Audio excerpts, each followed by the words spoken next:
hello everyone, it's Jeff from Mid-Atlantic Creps. Welcome to my channel along with Ed from Roll to Win's channel. All I have to do right now is turn everybody's audio on and we should be good to go. With us today to, let me see, did I point the right way? I did point the right direction. There he is, the man, the myth, the legend. There's Ed from Roll to Win. We're here to talk about his Brownwater Bash number 2 live trip report. And down beneath me, right down there is G, and then over that way you do it, Ed, is El Toro, who's not, no audio of him no video of him at the moment, but you might catch a glimpse of him at some point during the show. Ed, welcome, my friend.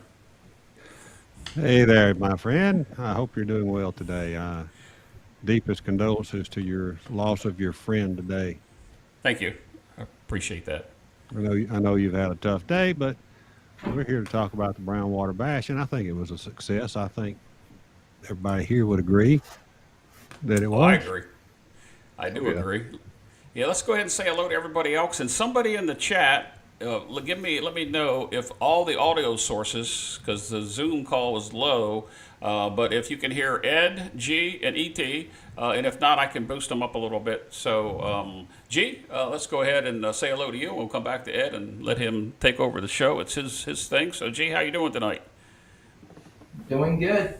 Hello, everyone out in the YouTube world, and glad to be with the gang again. All right. El Toro, welcome this evening. How are you? I'm good, buddy. How are you guys doing? I'm great. I'm great. Well, I got audio on everybody. We'll see what they say. Oz says it looks like it sounds good. Ed, let's start with you. This is number 2. I know there's going to be a question asked about number 3, and we'll let you answer that before the show's over with. Brownwater Bash number 2, Biloxi, Mississippi. Weekend before last, right after Father's Day. I know that we had 42 in the VIP lounge, and I know that we had several more that weren't in there at that point in time. So in attendance altogether, somewhere around close to 50, I'm going to guess. Somewhere between 45 and 50, but closer to 50. Because I had several that came up to me during the weekend and stuff that weren't in the actual meetup that we had at 2:00 that afternoon. So well attended, almost not quite double from last year, but dang near close. Yeah, dang near close is a pretty good word. Dang, that's a Southern word. Like Anthony up there had that that the New York accent. Wherever you went, when he was around, you knew that Anthony was there. There was no doubt about it. Absolutely. Absolutely. He's a talker, and he's got that New York brogue, and he's going with it. Yes, he is. Yep. It came, it went, it flew by. I didn't get in until late Friday. G picked me up from the airport. We'll have some pictures in a bit. But you came in Thursday night. I think G was in Wednesday or Thursday. I know Lou came down, was there long before anybody else. Yeah. I think Lou came in like Tuesday. Yeah, he drove. Yeah, he drove down, and he must have been flying, because he's got that retired badge in his pocket. That'll get him by a little bit. Yes. Well, I had a wonderful time, with the exception of getting back, which I'm going to tell a story if you'll indulge me a little bit later on my trip getting back. We'll do that at the end. Let's leave that to the end. Both of ours miserable flights back home. It was a very fun trip, and for me, I guess it was better than last year in that I at least knew what to expect, and had an idea of how I was going to try to handle the crowd and the people and all that kind of stuff in my mind mentally, and I pretty much stuck to my plans as I had it figured, and I didn't get a lot of sleep. I could not sleep, and it wasn't anything to do with the bed. It was just, I don't know. I was only sleeping 3 or 4 hours a night, it seemed like. Which does make you have an early coffee run when that happens. The one thing we didn't do is we never did have the nightcap, because people were everywhere, people playing different places. I think at one point at the Hard Rock alone, we probably had on three different tables 30 people, maybe somewhere 24 Oh, to 30 easy, people. Easy, yes, on three different easy. tables. Yeah, Yep. yeah. Yep. And the casino was well pleased with the whole group. I've got nothing but glowing remarks from them on everybody and how well not how well behaved they were, how well they treated the dealers, how respectful they were to the casino and the game we were playing. We had real craps players there, and they really appreciated that a lot. Well, I think when we get to the private table talk, which probably will be midway to halfway through the show, because we have no script, we'll talk about the what I consider the professionalism of the craps players we had at that private table. Made a world of Oh difference. yeah, absolutely, Yes. Yes, it absolutely. did. Yep. Yeah, we had a great crowd. Had a bunch of YouTube channels represented down there. Yep. We'll show a picture We'll of see those here in a pictures of bit. all those guys in a little bit. We had this Well, guy there yep, we did right have down El here. Toro I mean, there, and and, Yeah. and you and and That's you what they might said. you That's might what be they able to said. catch a It's glimpse of standing. him, but we'll see. We'll see what happens. Because let me tell you this story real quick. Because El Toro, we'll get a kick out of this. I'm walking back in after I went and checked into my room. I'm walking back out of the elevators, and I hear somebody holler, "Hey, Jeff, Jeff, Jeff!" And I turn around, and instantly it was El Toro. And I forgot who was with you, El Toro, and I apologize. Big Money Mike. Yeah, Big Money Mike. That's who it was. It probably was, yes. And I looked at you, and you looked at me, and I shook your hand. And the first thing he says to me, he says, "You are tall and big." No kidding. Yeah. Then he goes, "How'd you know it was me?" I really didn't. um, but you know, that was right. My one of my first things I did when I first got there. G dropped me off. We tried to get in the hotel. They held my room. I went into Hard Rock Cafe. Came back out. They had my room within what? G probably 40 minutes, maybe something like that. 40 minutes. Yeah. And then Ed, you Not had come even, down yeah. because you weren't there, and I was coming off the elevator same time El Toro and Big Money Mike was. Yep. Yeah. Where We was I at? definitely You came in on were. Friday. Where the heck? Oh, I had gone back to the room, try to get some rest. That's what I was trying to do. Yep. Yep. Hold on, guys. One at a time. No, What'd you you say, weren't there G? yet. No, I Ed was was gonna there. say Yeah, Ed was Ed there. was. Yeah, yeah, that's right. Ed, you came in Thursday night, but I was gonna say the we definitely were. You know, some of us were a permanent fixture at the Hard Rock Cafe. Um, you know, I know I went there at least a dozen times. Um, but that was like our. It was either that or the Dunkin' Donuts, or over at the Sugar Factory drinking strawberry shakes. Those were like the three main places where you could find the groups. Um, but I got a chance to meet you face to face, Jeff, and it was weird for a while. I mean, literally, it was weird for a while because I could hear Jeff's voice, I could hear it talking, and he's not on a monitor in front of me. He is like in real life person. It's like it just was weird, you know. I every time I turn around, I'm looking for the monitor to see his face. But I met up with a lot of good folks. It was for me, it was overwhelming at times because I'm not used to having that many people around me. And there's Mr. Yo 11. There's the chauffeur picked you up right at the airport. Yes, that's I should it. have done my hair or something. I look like I just got out of the inmate asylum or something. But I should have dressed up for you. But I didn't have my jacket and my cap. Sorry. Um, No. but yeah, it was good to meet up everybody. It was overwhelming experience. I'm not used to being around a lot of people all the time, um, but I enjoyed every bit of it. Lou, uh, I think when I got there, Judge was the first person sitting out there in the waiting room area, and maybe Lou was with him, or maybe Lou came in later. I told the judge, I said, I gotta check into my room and I gotta do my, you know, routine. I have a routine when I get into the casino and before I leave, and that was the high limit room.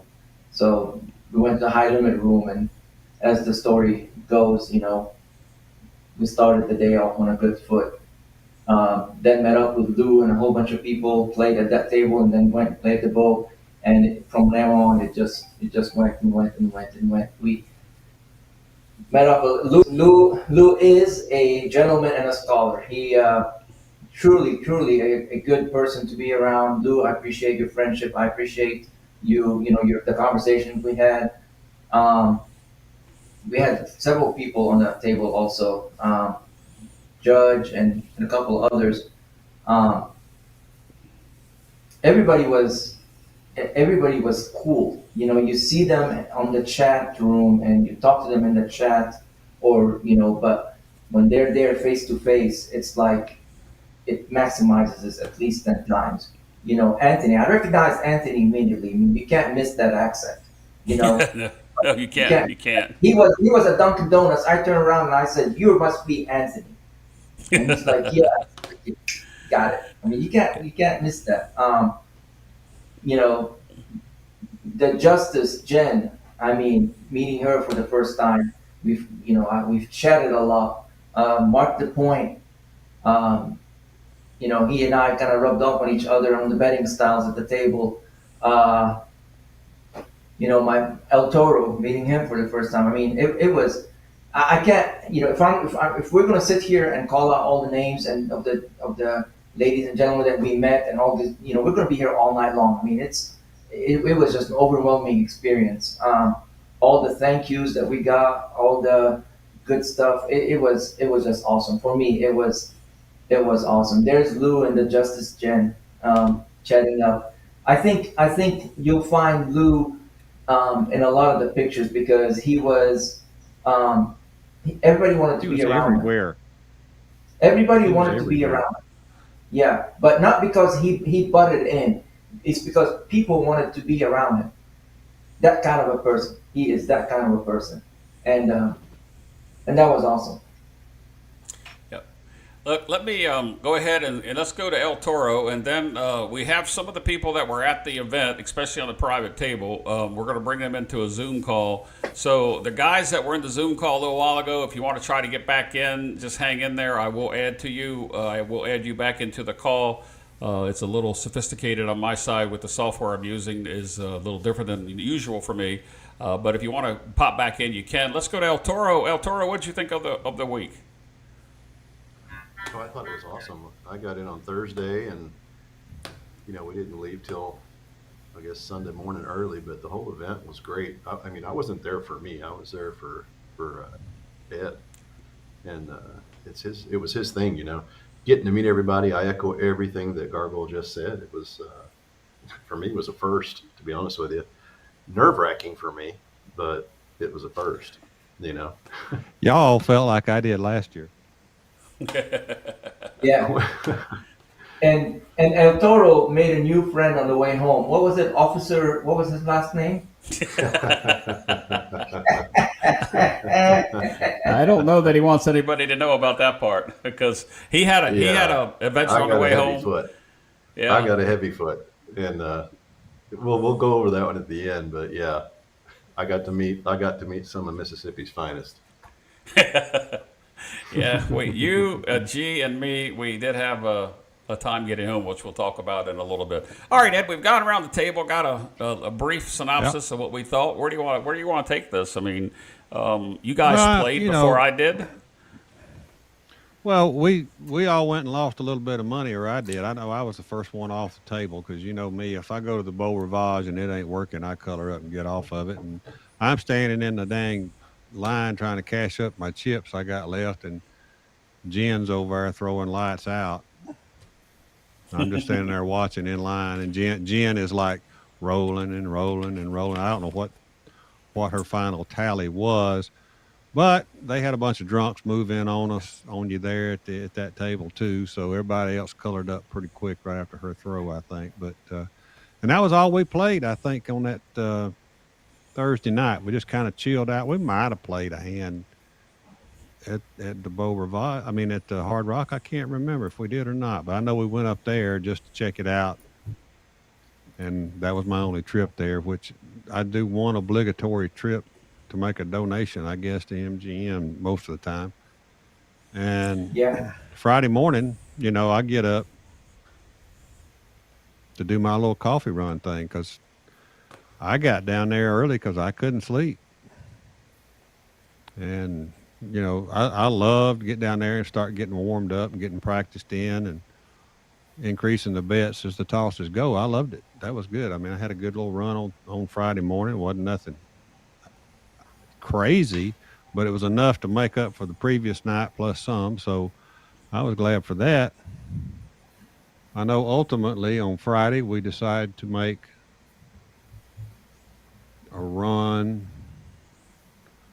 I think it was Harris. Was it Harris? Harris. Yeah. We went to Harris. We all they opened their tables at 9 o'clock, so we were all down there. Let's go meet up at Harris, and so we took over that table real quick. We were waiting on them to open it, and we never could get anything going there at that table at that point in time. Again, I think I was the first one to color up off the table. I said, I'm done with this. And I had to go goof around, wait on everybody, and then I went bait hunting. We went hunting for craps bait over on the slot machine for a little bit. Yeah, well, I don't think you had the luck that somebody beneath me had. No, there's somebody down God. here that's really he's a slot player in disguise as a craps guy. I did tell you what to do on the bonus, and you made money. Yes, you did. Yes. Well, I didn't play until Friday evening, and it escapes me right now who had the long roll in my first session Friday evening because I was up considerable Friday evening, wound up giving it back during morning and afternoon play on Saturday, and then a little more by Saturday night. I gave back what I had won and then some because G and I went over to one of the table games, and we sat just to waste some time for a little bit while you guys were all huddled around the crapless table. Sunday was the moneymaker for me at the private table, and we'll get to that in just a little bit. But, G, can I ask you, how many of those damn jackpot tickets did you send people in a picture? At least had to be 5 or 6 of them, was it not? When I say jackpot, somewhere between 1,500, maybe 2,000. Yeah. Oh, the how many? hand pays? 8? 10. 10? Oh, my God. Why do you play craps? Exactly. It's a I was hobby. tax free. Oh. Them damn W-2Gs he gives are not tax free, but the craps money is. He's got to pay craps. He's got to pay craps to pay his tax bill on his slot wins. Maybe he's got to have the offset on the slot side, on the crap side. But I think going into Sunday, and we'll hold that story, going into Sunday, I think everybody probably made up what they might have been down. And if they didn't color up, there might have been a problem, but you certainly had an opportunity to color up on Sunday. So let's take each day at a time. Friday, G, do you remember who was on the table that had the run for me? Was it somebody in our group, or was it somebody that was at the table that I colored up? It was Big Money Mike. I know.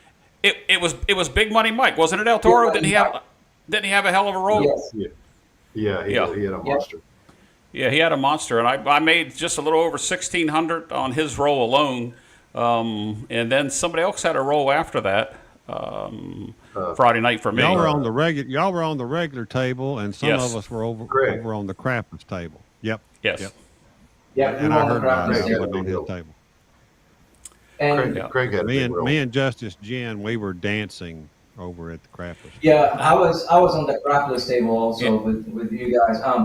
Thursday, Lou, the judge, and a few others, and myself played one session at the Hard Rock, and right as we were kind of getting things done, and I was throwing from stick right. Somebody came in at straight out and then just pretty much put their hand down or did something, and of course, boom, 7 out. So we colored up and went to the boat, and they had a table open. We played there. That's the one where the pit boss was arguing with the dealer on he mispaid me on the when I hit the 3 4s, and he was trying to tell him that no, he pressed it and pressed it, and they kept arguing. Finally, I turned around to the bit boss and say, "Look, I'll show you what I did." And I was trying to be sarcastic. Lou was there, and a few others. They're in the chat. They'll tell you. I was trying to be sarcastic. You know, I figured I'll send it out and leave. I swear to you, I hit 2 4s in a row, something else, and then a 4. And I said, "This is what I did. I gave him $15. He gave me the 600. I told him give me the $300, and I gave him the 35. You see it? That's what I did."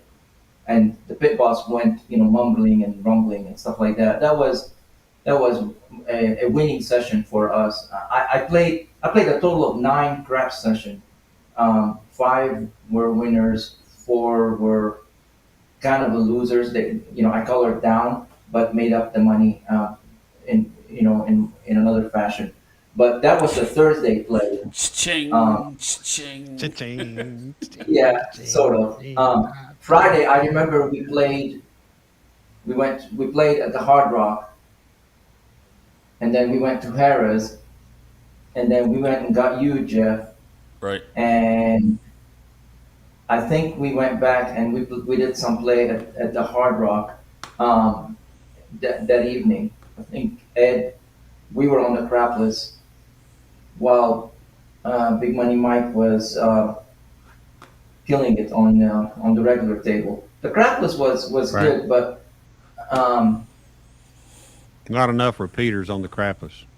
no, No, not enough no. repeaters, not enough to do anything. But at least for me, I got to practice a little bit, on the 14 footer, since we knew we were going to play the 14 footer. And I think for me that was it. There was some slot play in between, but that was it for me for Friday. I think we went and ate somewhere. There was a lot of eating done. I mean, every time we turned around, we were eating somewhere. At least I was. Yeah, we I went can tell we you, went to the oyster house. We went to the oyster house. Yeah. I gained 12 pounds in that trip. I think the donuts had something to do with it more than anything, but I've lost them all. I've lost pretty much all of it since we got back, because there's no donuts here at the house. Let me go ahead and interject here. To Mike and Greg, that's in the Zoom call, you are here. You are on the audio side of it, so just bear with us. Anybody else that has the link that was sent this afternoon for the Zoom call, feel free to come in. I just got to add you. El Toro, Justice Jen just put this up, and it must have been a story that Ed was telling about the dancing. That's about the time it came up here. But Justice Jen said, "I thought I would have to turn around and rescue El Toro." I have no idea what that's about, so Jen might have to follow up either on the Zoom call with audio only, or I wonder if she's talking about.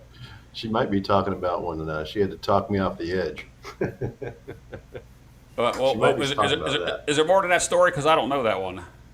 Well, I had budgeted. I pretty much figured, okay, I'm going to go again, first time ever, and again, it is kind of stressful when you're out there playing with somebody and people know you. But I had set up, I want to play about $1,000 a day, and that's about it, right? Well, every damn day, I lost. I kept losing every single time, except for I think it was Saturday. I ended up losing like $2,000 in like 2 minutes. So I think Jen and I were talking. I was like, God dang, I just kind of told her, kind of frustrated here and not able to get a roll going. I can't put together, but 12, 13, 14 together. And after that, I keep betting afterwards and having fun with people and just kept getting my ass handed to me.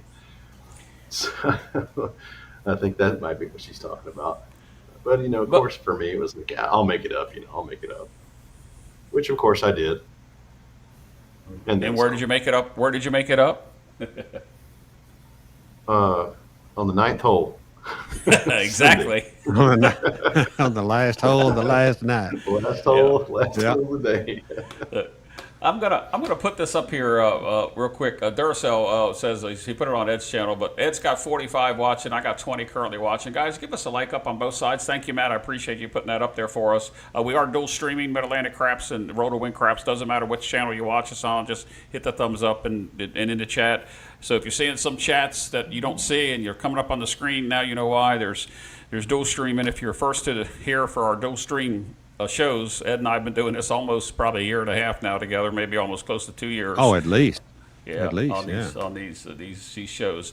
So, El Toro, you tell the story about that you made it up on the ninth hole, but I talked to you on Friday and Saturday about the losses, and you were absolutely, without a doubt, confident that it was going to come back.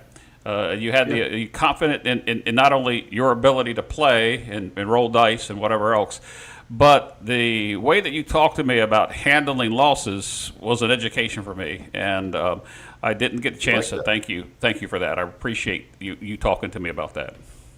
Yeah, no worries. Just so everybody knows, it was I was I was kind of running around with. So Big Money Mike and I are friends since, I don't know, elementary school, right? Yeah, I So believe he's on the Zoom call. friend for life. Yeah, friend for life. And he's my gambling buddy. So when I talk about, hey, I have a gambling buddy, that's who I go with. Accountability partner, that's him. When we play team play, that's him. Sometimes I'm up, sometimes he's up, and at the end of the day, we tally it out, split it up, and off we go. So everybody knows, without Big Money Mike, I would probably be in a ditch somewhere, homeless. But, I don't so think so. yeah, I was kind of with Big Money Mike a lot. He and I hung out together, and then Richie, Yeah, hell of a guy, awesome Birdman, awesome guy. Richie. Birdman, Yep. Birdman is he's a swell dude. He took the time to hang out with us, and it seems like I spent a whole lot of time running around from casino to casino with him. But he's got a sweet little toss too. I mean, his dice sometimes would perform really, really well, but his toss and his setup is pretty nice. I mean, you can tell the guy's got some talent there. And this is kind of what bugged me, is that I couldn't rub two nickels together to make a dime. so, Yeah, but it it did was come fun, back, man. and that's the moral of that Well, yeah. story. So yeah. Anyway, I was down, like I was telling you, I'm down $3,800, and I was like, yeah, whatever. And I knew I was going to come back. I knew I'd make it back, just based on how I bet. No strategy, and I think everybody who was trying to play a strategy probably lost their ass. But I just played and made sure I regressed off the table and compounded my profits. No, I have You know- to say, I've met Ed and talked to Ed multiple times, and meeting G at the airport with Mr. Yo Winfield, that was great. The ride back was incredible. We could tell a story about G's driving that I don't think Mr. Yo and I will probably talk about, but G was dead set on returning. But meeting you, El Toro, that was definitely a highlight. Was so honored to meet both of you at one meeting. Jeff, that's what it's all about. Nothing- That's why we just call nothing it. special, man. That's why we call it the Brown Water Bash, man. I mean, it's just a place for It's people fun, man. that enjoy this game to just, kind of come in on this little Gulf Coast town that's got plenty of gaming action, and just meet people, make new friends, and go play with your new friends. Nothing designed. Hey, let's just go play. Whoever, whatever, and that's what it's really for, is to make friendships, lifelong friendships in many cases, and you just develop friendships and can go play with people. That's what it's designed to do. I saw Stent Placer jump in up there. I want to give him a big thumbs up, because he bailed us out on that crapless table that same night, that Friday night. He had the roll of the night on that crapless table. He was from almost down in the hook on stick left, and that's a long throw, but man, we made he was the only one hitting some really good repeating bets. And then, when you get up like that on him, then you can kind of coast and see if you can catch another hand. We didn't have a lot of great hands on that table, but Stent Placer pulled us through right there on that deal. Also, probably be a good time to tell him good recovery, because I saw earlier he had he had some knee surgery, so we hope that you recover. Yeah, we hope you recover well. It's nice meeting you as well. Yeah, everybody that I met was just really, I was just so appreciative just to meet them. I mean, they were super, super nice. Everybody, all the folks that I shook hands with and said hi to. I mean, y'all are awesome. Yeah, Y'all are really, and hey, really awesome. Jeff, you, Ed, Oz, and Judge had a front row seat on how I handle losses, especially when we were at the IP. Yep. You Yep. know, Well, So Jim, I'm going. so just to tell you, so I have it's my is a max loss, right? And if some of you guys don't know, I've been learning how to actually, Ed knows, I'm learning how to day trade here and do all this stuff. And you have a max loss for the day, and yeah. I kind of stick to that as craps too. But so I was at my max loss, and I'm sitting there, and I was up to Tross and Jen, bless her heart, she says, "Hey, I can give you a loan. I know you're good for it, you know." And yeah, I got the money upstairs, and I kindly told her, "Hey, thank you, but I'm done for the day. I hit my max loss limit. I'm done." I didn't want to go any further into it, and I just knew, like I said, like I told you, I just don't want to make it up. It's not a big deal. Frustrating, yes, but I already knew I was going to make it up. Well, next time I'm with Jen, I'll have to remember to hit her up for a loan, but not to play craps. I'll just carry it home with me. Just kidding, Jen. Hey, yeah, Just kidding. yeah. You Just know, kidding. the funny part about that, she had a contract ready. Oh, did she? Oh yeah. She pulled a Sign. contract. She had contracts all What was over. the So, vig? she had them in What her was the pockets vig? in her shoes. Well, She's Sheldon. I was beginning to wonder because when she met Waylon at the VIP on on Saturday at the 2, they embraced, and she started making me feel jealous, and she gave me never mind, I won't go there, but we'll get to those pictures in just a minute of what was going on that day. We have on the Zoom call with us right now. We've got Oz, we've got Mike, and we've got Sarge. And right now, they look like their audio might be muted.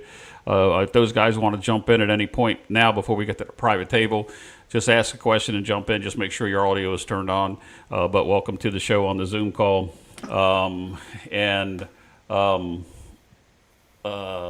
We've talked about Friday. With me, I played 3 sessions Friday night. I stayed up later than I wanted to. I was up. I have the adage of if you're up, be aggressive. It paid off. The next day, I was up, aggressive, and Saturday, I gave back what I won on Friday, and then a little bit more than that before Sunday. Gee, I'm not even going to ask you what you were up or down because that cha-ching just paid off for you every time you turn around. You're holding a frickin' ticket that had 4 digits with a dot and a couple zeros after it. No, Saturday, I woke up late, and I went and met a few folks at the Dunkin' Donuts table. People were already at the table playing, so I went to the slot machine, and yeah, I hit a small one, and I didn't have my money to buy in at the table, but I did go to the table, from straight out.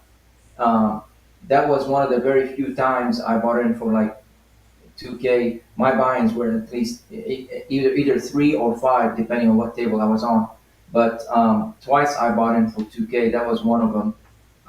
That's when the dice was on stick right and it was coming. And there were some good rolls, but no repeaters. So my 180 wouldn't pay out.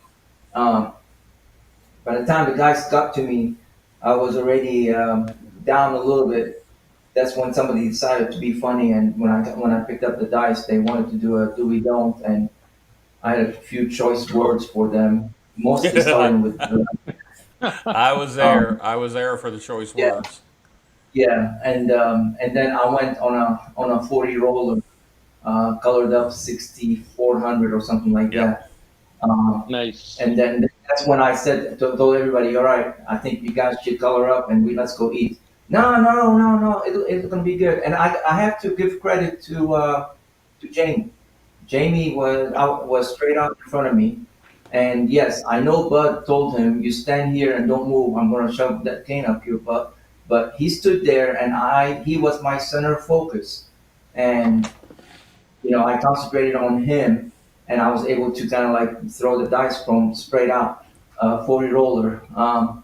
I don't know if you guys remember. I said, "Come on, the table's gonna go down a little bit," but some of you guys stayed, so I sat on the slot machine behind you folks, and the rest is history, as they say. I'm not gonna tell you what happened after 3 pulls. Ding, ding, Um, ding, ding, ding, ding, ding, ding, ding, ding, ding, ding. Wow. Oz, Oz came up to me and he said, "Brother, I love you, but you're starting to piss me off." Okay. Yep. Yep. I see Sarge. How you doing, Sarge? Here, All right. Sarge. Hey, can you guys hear me okay? Can you Yeah, guys Yes, hear him? man. yeah. Okay. Come Yeah. on Yeah. in. Yeah. Hey. Yeah. Can you hear him? Okay. Yep. Nice to meet you. Nice Okay, because everybody's here, I huh? cannot. Yeah. So just give me 1 second. Oh, I you I can can't hear can. hear me. We him. can Oh, hear him. Yeah, you keep talking. I can't. I Go can ahead. hear him. okay. All right. Yeah, I got in. I got in late Saturday night, like about 12-ish, and I think I text G. I text the group and let you guys know I was in. But by that time, everybody was getting ready to go to bed. It was late Friday night, early Saturday morning, right about 12-ish. By the time I came downstairs, I think Yeah. most of you guys was getting ready to could call it a night. But I did came downstairs and get on the 14-footer, and that we was going to be playing on, so I could try to get dialed in. And Jamie and Rock was on that table, and we both stayed there on that table for a bit, trying to get dialed in, especially Rock, cause we was going to be playing on it Sunday evening, and yeah, we had a good little time there, but it was kind of yo-yoing, going up and down. Rock had some nice throws. Jamie had some nice throws, and I was just going up and down trying to figure out a table because that table, and I'm sure we'll get to it. That was the old felt instead of microfiber, Yeah, it's old, right? old traditional felt. Yep. Yeah, That yeah, yeah, table was yeah. special. So I was having just a little problem with my toss on that table, but eventually kind of figured it out. Later on, by the time we went live on Sunday, but yeah, yeah, it was great, and then getting to just meet old faces, old friends, Ed, Jeff. Got to meet Gargoyle for the first time, and just the whole crew, Justice Jen. Mr. Yo, hey, I'm gonna say something before I forget. The highlight of my trip was sitting down for dinner, myself and my wife at Roots Chris with Mr. Yo and his family. His beautiful wife Rebecca and his two daughters. We had a blast. And needless to say, well, Jeff, not Jeff, G knows the story meeting up to that because he was on the table and had to come back for dinner reservation, uh, and his family wasn't there, and it was a whole little mess there before we went to dinner, but it all worked out, and we had a blast at Yeah. Roots, Chris. So, Mister Yo, Nice. He much was love to you and he your was family, making bro. money. He was making Yeah. money sitting at the dinner table. I actually brought him his money. Yeah, that was. I'm glad you mentioned that because I was shooting from stick right You were. one. I was Yes. out of position, but I was doing an old classic Howard toss right into the turn, and Yep. and he was so good at it, and I had learned it from him, and I've always practiced that toss. And I look down there, and Mister Yo, he's down there at stick left too, and he's betting, and he's just kind of there, and I'm like, we're having a good little run. We've got some shooters coming up, and then I look up again, and G is standing there, and I went, what the hell is G doing there? Where did Yo go? And I said, okay, I guess G's on the table. Well, what happened was Yo was running late for dinner, and so he had to get off the table, and he Yep. told the dealers that this guy's gonna bet my rack. Hmm. And I don't know how long my throw was. It was long. It was mid upper 20s, low 30s. I don't know. I don't keep up Wow. with it. It was a long Yeah. roll. Uh, And He and he he he bought killed in. it He for bought Mr. in for Yo. 500. He bought in for 500. I colored them up for 1500. When There you go. Sarge there you was go. there. When I went back to the table and gave him the money, he looked at me. He's like, "Huh?" I'm like, Yeah. "Yeah, there you go. He, That's what you yeah. made." He had He that had look on that his look face, on his like, face, like, wow. "Oh Okay, this for me. So yeah, that was yeah, cool. Yeah, that was yeah." That cool. was that was that Yeah, was that was yeah, pretty yeah. cool. Ed, you mentioned Howard, and Thursday was very tough for me, um, because with Howard passing, he loved the Hard Rock, and he and I spent a lot of time down there. Every time I turn around, I could almost see him there. It was it took me a while to kind of get over the, once everybody filed in and we started, then it was okay. But when I, at the early moments of Thursday, it was pretty tough for me to walk up to the casino and to the craps table. He's definitely a person that's going to be missed, but yeah. Mm-hmm. Yeah. But we had And a so, good time. And that's it was really good meeting you and playing, with you Yeah, at the pleasure was table. all mine, man. Yep. Yeah, None of you and guys disappointed, man. Everybody performed well. Everybody did awesome. If yeah. Hollywood had to write a script from Central Casting, you guys would be it. And I don't know when Waylon came by, but that was one of the few highlights of my trip. Is as soon as I saw him, I gave him a bear hug. He probably was like, "What the hell?" I might have a picture. I might have a picture. Probably ought to be be heading into some picture time for Ed and me. But I love meeting Waylon. He and I talked a lot and stuff like that on chat, and not that anybody, I mean, I enjoyed meeting everybody, but Waylon, it's like, there were very few folks I really wanted to meet and shake hand with and get to spend some time and talk. Waylon was definitely one of them. Sarge, you and I, we did some private practice Yep. before we went. So, Sure did. we were kind That of was fun. going back and forth. But it was cool meeting you. And of course, I meet up with your 11 here all the time, but it's just all three of us being there together. We actually have a picture of all three of us. I don't know if Jeff has it, or not, but, it was just a fun time. Look, Oh yeah. the win was the icing on the cake. I know Rock probably. I dragged him to the sugar factory, and we had a strawberry shake like this big, and we both kind of, and after we walked out, he's like, I don't feel good right now. He's like, man, I don't talk to me for a while, but we did that. Well, he's diabetic. You tried to kill it. No, Rob's not diabetic, was he? Yes, he is. He absolutely is. Oh, well, that's why That's he was why I didn't asking, go. do you That's have why any- I didn't. do you have That's any- why I didn't go, because I was so close to being a diabetic.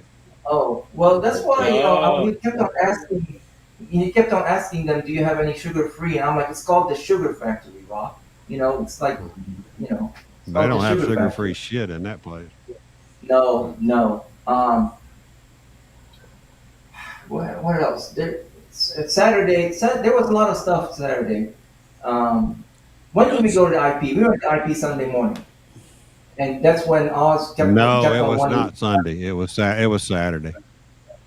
Was it Saturday It was that we went to the IP? Okay. Yeah. Because there was one of those days that Oz kept on wanting me to hit a curve so that we can kind of like, do something different, and I'm like, no, so. Uh, Well, Who else we got? Who else we got in Zoom there? Jeff? well, it looks like Mike, I'm assuming that's Big Money Mike, because I honestly don't know his last name. He just logged out, but we had Oz in Zoom, but I can't tell if he's still here. So Oz, if you're here, turn on your audio. But this is Big Money Mike. I'm on. Yeah, So. yeah, both of you are finally good. got my, Good. I had to buddy. log off and get back on to get my microphone to work. So. Yeah. Yeah, All right, Jeff, so- I'm on again. Okay. Well, how good. about We got Big Money Mike and Oz on. Yep, and Sarge too. They're just Sarge is the only ones on And video Sarge. that's on the audio now. Okay, yeah, Oz, I'll bring you up in a little bit. I got to adjust the screen. You guys are coming up. Hey, Ed, let's go through some pictures, and then we'll get to these guys that are in the Zoom call, and hopefully the other 10 or 12 people that got the text message. Hopefully, I sent it to the right places. They can join us as well. Once they get in, they're live on the audio. So Oz, Mike, and Sarge, your audio is live. You're just not on the screen. We're going to switch over and show some pictures. Let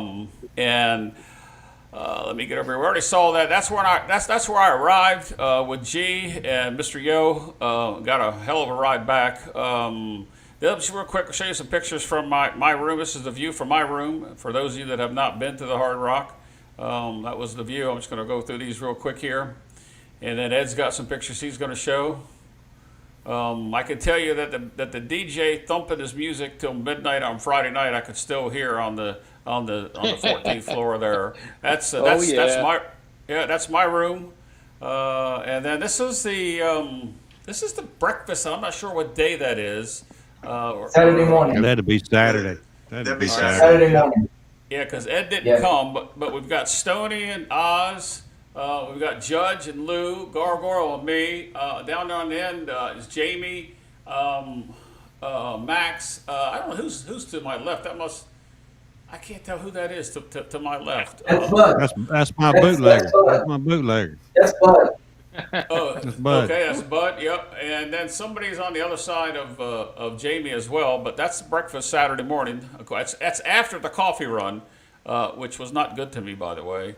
And then we go to the VIP treatment. And anybody want to speak up at any given time? These are just some pictures I randomly took, just standing there. You get in the backside of a couple people, and in that picture there is an El Toro. But let's go ahead and go. This is Ed giving out some of his. We're giving out temporary craps license. There you go, craps license. I had temporary. I didn't want anybody to get arrested or get a fine or a ticket for hunting craps without at least a temporary license. Yeah. Right. Hey, Yeah. that crap license. Let me just say that crap license was a nice touch. Love the crap license, and then the chip that went along with it, and yeah, man, great stuff. Memorabilia. Oh yeah. At least, yeah, at least, at least 4 or 5 dealers asked me where to get their craps licenses at. Yeah, I've got a bunch of them. I got to send down to the Hard Rock. Yeah, that was me and El Mark Toro. the This one here is Ryan from Mark the Point. That's Mike Malone and the backside of Ed talking to El Toro, and I think he was getting some more brown water. Sorry for the backside, guys. I was sitting down talking to old man Earl. There's Waylon and me for I think it's the 5th time Waylon and I have met. Yeah, and this is Waylon reaching out. I can't tell who he's got. Who's wearing that Casino Tears shirt? Can you tell, Ed? That'd be Stent Placer. Stent Placer. That's who I thought that was. I had to zoom in to take a look at that. Anthony off to the left there. A couple other guys. Sarge in the background. There's Sarge and Ed talking with Mike in the lower corner. Mr. Yo up in the left-hand corner. Jamie looking at him. I see Oz in the background there.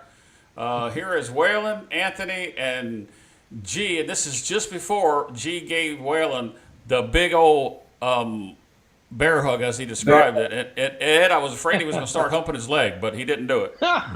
He likes to hump. I actually let G hump my leg the other night, that Sunday night. Seen the leg hump. I actually seen the leg hump.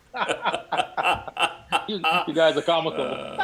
Now, I don't know what Ed was doing here, but Justice Jen sent me a video today, and I can't play it because it was the wrong format. It's only 4 seconds, but she's got a picture of Ed dancing, and he's just about like this when he's dancing. But there's Jen, Ed, and G, and then this is Jen meeting Waylon for the first time. And then that hug right there, that lasted about 18 minutes. I'm sorry, it lasted a while. And then there's Ed, Jen, and Waylon. We got Lou, Oz, and Waylon, and G.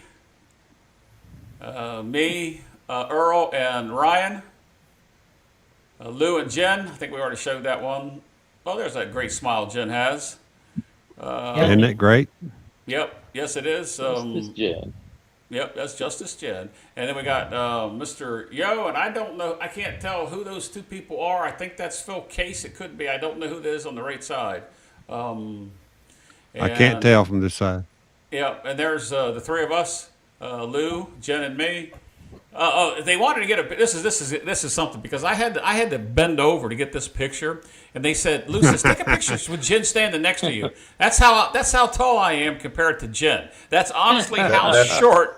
That's honestly how short she is. She's really. But look short. at all that booze in the background, dude. Look at all that booze in the background. Brown water. That's the There's reason brown why water hugging her all would over be a the little wall awkward. up there. All right, there's Sergeant G. Hey, me and G. There you go. The G Ryan in the man. background. That is the judge, and I can't. Who's the other guy there? Ed, do you know? I'm losing. I lost my mind. I can't think at the moment. Yeah, I can't think what his name is. I apologize to you. Um, but let's keep going. I only got like 9 more pictures. There's Sarge and me. Hey, there you go. Yep, and there's Sarge, Jen, Earl, and me. Um, I think that's Phil talking to G. I think it's Phil. It might not be. I apologize if I got the name wrong. And then Yeah. Mr. Yo in the background. And we had the room for an hour. Lou, Sarge, and Jen. Jamie. I think is that Big Money is Mike that on the left. Big Money Mike and Ryan. Yeah. And then a couple of them are Yep. outside on the sun deck there talking. And this is a picture of the whole group. And I've only got a couple more pictures after this. We went around the room there. Up front there, you got Jen and Waylon center in the picture. I'm way in the back. You can't see me. You got Bud off to the right. Anthony on the left. Ryan looks like Sarge is holding up 2 fingers. Ed's in the middle. Mike Malone, Lou. I think this next one is probably blurred. And then I can't get this any better than this, guys. But these are just the YouTubers. We've got Mr. Yo, Ryan, Ed, Sarge, Waylon in the front, me in the back, Gargoyle. And then there's El Toro with his head turned, and Mike off to the side. I don't know whether he knew he wasn't supposed to be in that picture, but he got in that picture anyway. I think you were walking in. Yeah, and then we took a picture of the 3 of us, Beavis. But no, what do you call us? G, you call us Mutt, Butthead. Jeff and the Butthead. Yeah, and then we finally got El Toro to get in the picture. And he got in the picture with us for the 4 amigos here that are here with you tonight. And then we're back to where we started. Ed, if you want to bring up your pictures, we'll go right into those. Let me bring up your screen, full screen. If you're ready, let me know. Let me know when you're I'm ready. I think I'm going to go blank for a sec, and then Yep, I'll put you up full screen. Sorry, guys, I'm not watching the chats. We are dual streaming. Got 50 some on Ed's channel, 20 some on my channel. Both channels here. that's my. And They were nice enough to give me a little suite. That was my bar in my suite. There's the guys playing bubble craps. There's me coloring up on the private table on Sunday night. Me and the fabulous Justice Jen. A little bit of the gifts, man. I can't. I need to talk about that little table right there in a minute. But there's the group shot of all of us that you've already shown. Got a couple of those thrown in here. Great turnout. That was me looking for some craps bait over at Harrow's after I'd lost my ass on their table. There's our official photographer. That would be. Yeah. There's Oz. And, yeah. There's some more. There's another in my living room and my suite, family room, whatever. Again. Yeah. Oh, it came in handy because it was a good place to go hide. There's Cajun Craps. His wife was the photographer. Yeah. Yep. Yeah. You've already got that one. That's a book from the private table. We'll go over that here in a little bit. There's Anthony and Cajun Craps. Yep. Just a few snapshots of the VIP lounge there at Hard Rock. There's all the YouTubers. Malone. Yeah, that's better. Nice. Yep, there's all the YouTubers. And again, there it starts over. So I'll stop it. I'll go blank for a sec. But we had a good time. I mean, yeah. We had a great crowd. Ed, let's talk about let's talk about the guy that worked the VIP room. That's the same guy from last time. He remembered. He remembered me, and he was like, "Hey, nice to see you again." And that's a nice guy. I made sure I took care of him. I tipped him well. Good. He took care of us real well. Yeah. His name's bartender. Rod. His name's Rod, Okay. and he remembers everybody. And he is just a wonderful guy. Yeah. Real nice guy. Yeah, I liked him. The bartender is from a foreign country, but he's like the best bartender in North America as far as my wife is concerned. And he's really good. I mean, but Hard Rock treated us really well. We had a little bit from last year. We switched hosts this year, came into it from a different perspective a little bit this year, and we're able to get a few more things done. But again, all in all, it ends up just being a great meetup. I see Oz is on our screen. I just now got back to where I was off of my screen.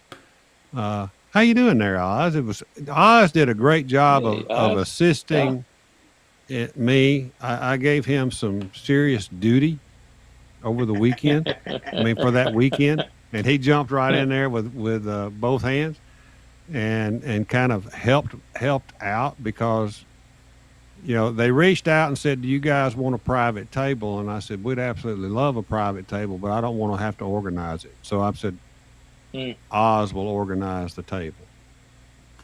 So hey, Yeah. Oz.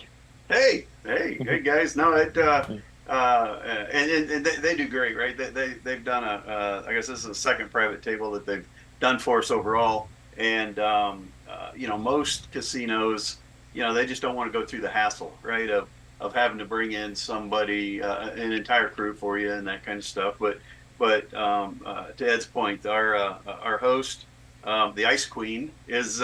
Yep, yep. She loves us. And, Officially licensed and dubbed yes. thereof. Yep. She loves us, and the dealers love us. And to Ed's point earlier, what he said about the some of the remarks back. She called me on my way to the airport Monday, and just could not be happier with her boss. Came to her, talked about how great everybody was, the entire group, how respectful everybody was. It was fun to play. He said to have people who knew what they were doing at a craps table, and said that we were welcome back anytime. So it was very well received. The whole weekend was. There you go. Great We deal. appreciate Yeah. you for putting it together. Yeah. Sure. I'm Much gonna say this appreciation on that before table. we get before we get on to other topics. Ryan and Mark the Point. He's on a cruise at the moment. I think by it the way. was. I think it was Saturday night. He got on some kind of heater there at. I think it was at Hard Rock. Mhm. I was already going to bed because I went to bed early. I was trying to rest up because I wasn't resting, and he threw. As I recall, the number is 15 nines in one hand. Something like 15 nines. Well, Now, anybody that knows me knows I ain't afraid to press.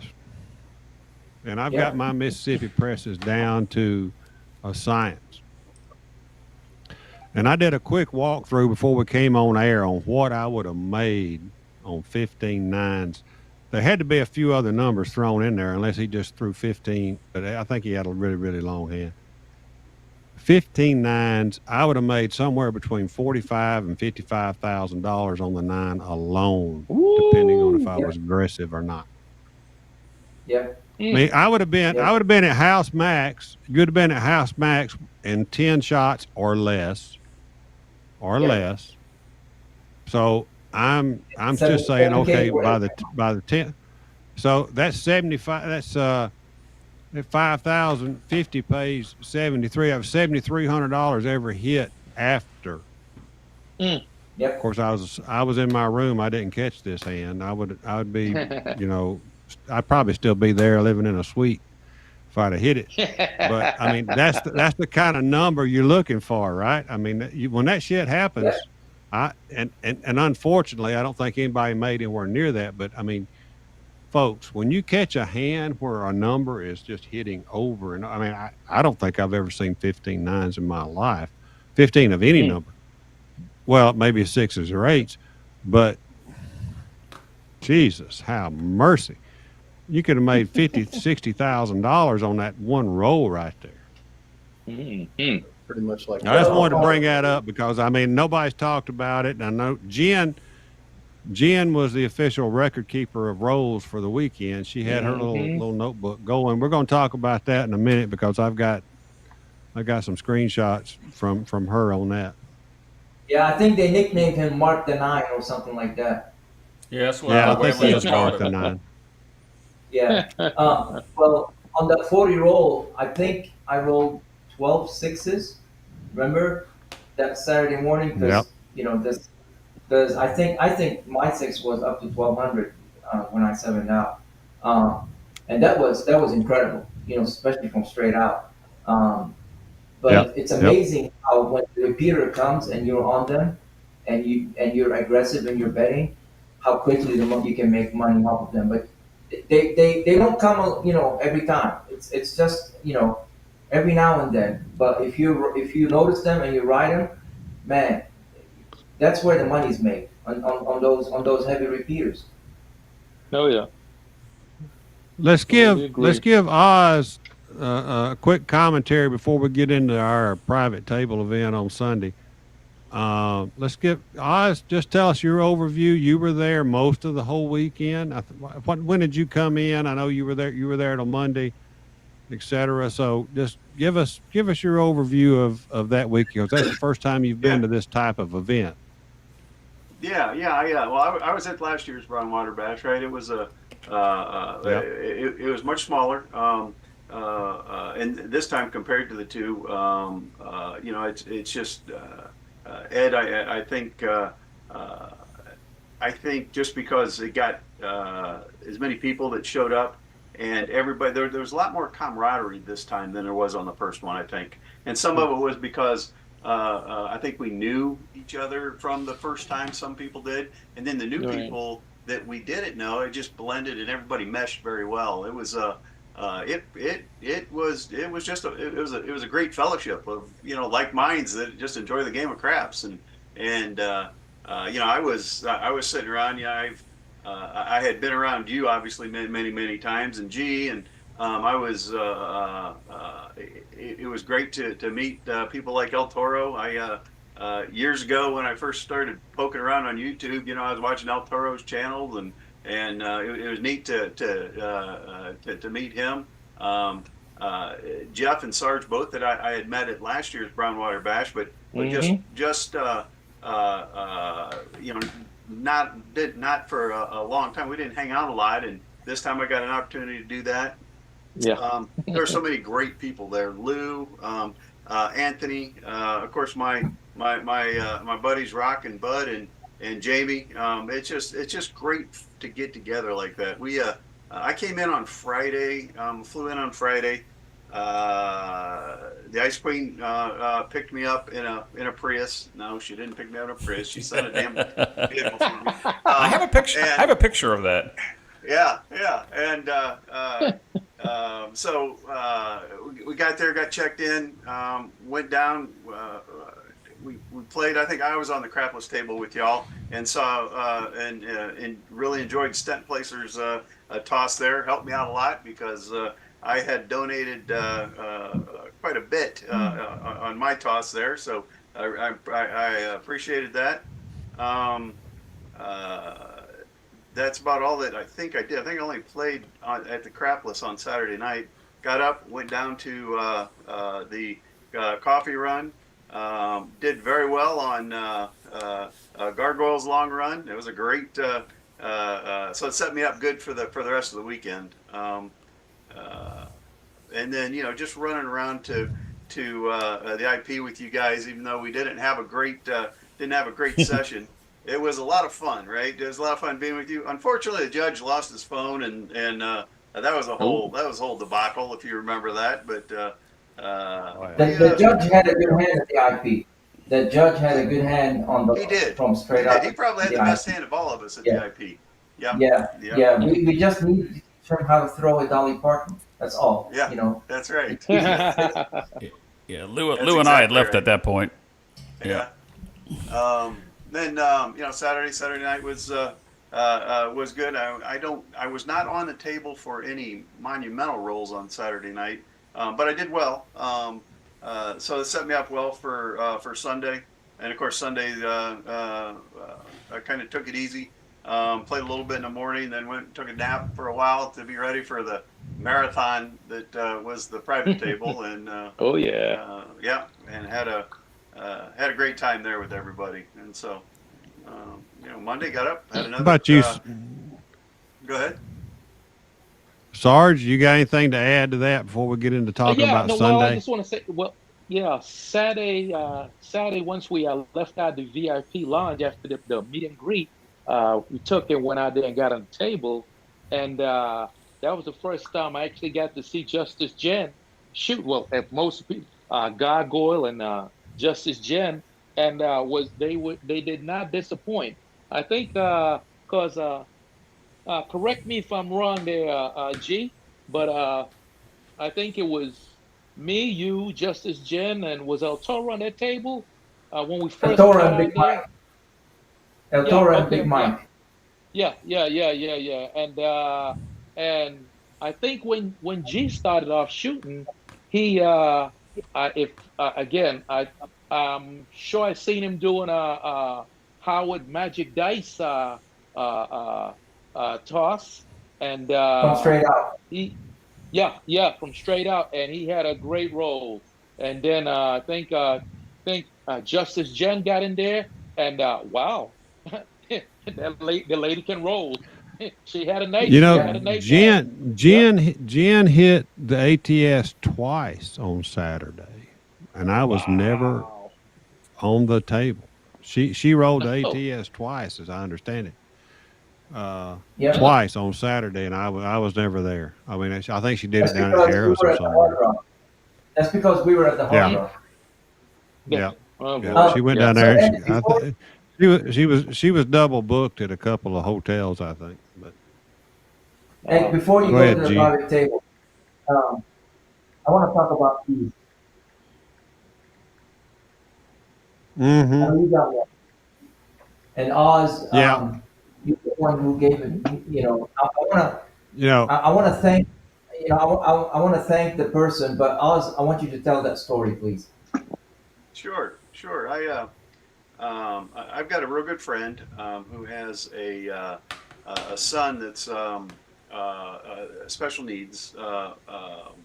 He and I don't know. I don't know want to be politically correct or whatever here, but he's like the Rain Man. The guy is just he's brilliant in his own way, right? And he enjoys talking about craps. He comes over and watches me practice, and he's just a good kid. He's 19. I call him a kid. He's 19 years old. Um, well, his dad got him a 3D printer earlier this year, and he showed up one day with a. And let me grab it from mine here if I can. Well, anyway, one of those things. I'm gonna grab it real quick. Hold on.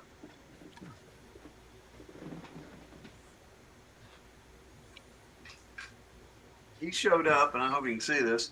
He showed up and gave me one of these dice boats. Now it says Oz. It might say Zoe, looking at it this way, but it says Oz. And he gave me one of these as a and because he saw the dice boat that I had, and sure enough, 5 dice fit in there just fine. And he knows that from me talking and stuff, and I talked about some of my friends, Ed and Gargoyle and Bootlegger and the Judge and Rock and whatnot, and sure enough, about 3 or 4 days later, he comes back and has tables for all them, and just a great guy. I told him, I said, listen, uh, uh, uh, we need to put these on somebody's website somewhere and sell them for you. But yeah.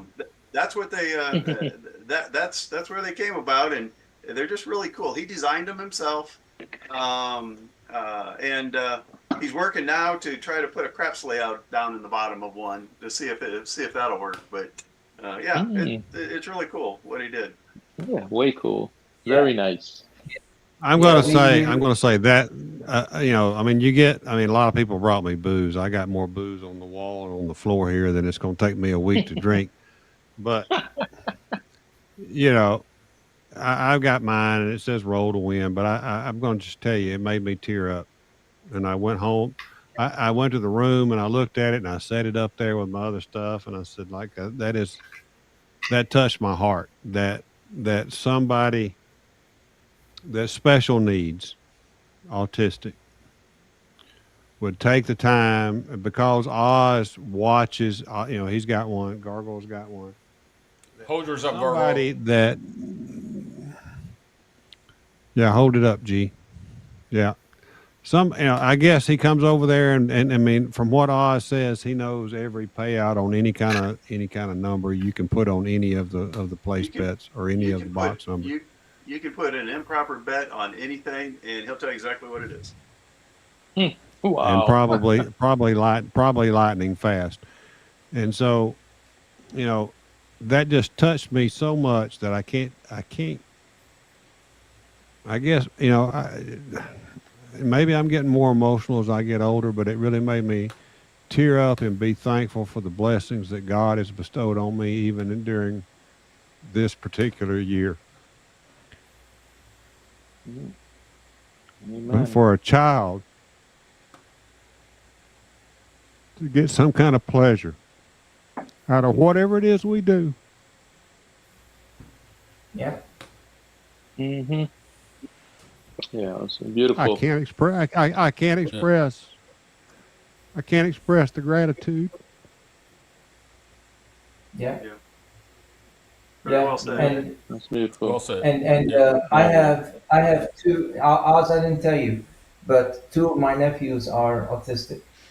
Mm, So I know what it feels. And when I got that, I took it to the room and I knew exactly what I was going to do with it. You know, it was going to be right here where the dice is, and that way, if he watches, he'll see it right here all the time. And I made sure, you know, when we're going to be shooting and practicing, it'll be right here where he can see it. People people people look funny at special needs kids and autistic kids. Um, those kids are blessed in their own way. Every child is yep. blessed in their own way. You know, I've told the story before. My wife and I don't have kids. She had a situation when we were dating, and she lost the ability to have kids. That's why we have cats. But you know, my nephews are kind of like my kids, and I have two nephews that are autistic. But um, just to be able to have that here and to know that, you know, there was another moment. We had a couple. You guys were playing craps. I was in the high limit, and a man walked up, and he's like gargoyle, and I'm like, yeah. And he said, you don't know me, but and I'm not much in the chats, but I watch your videos, and my wife likes to go to the Owl Capri, and this is one that Ed doesn't like because they have very bouncy table.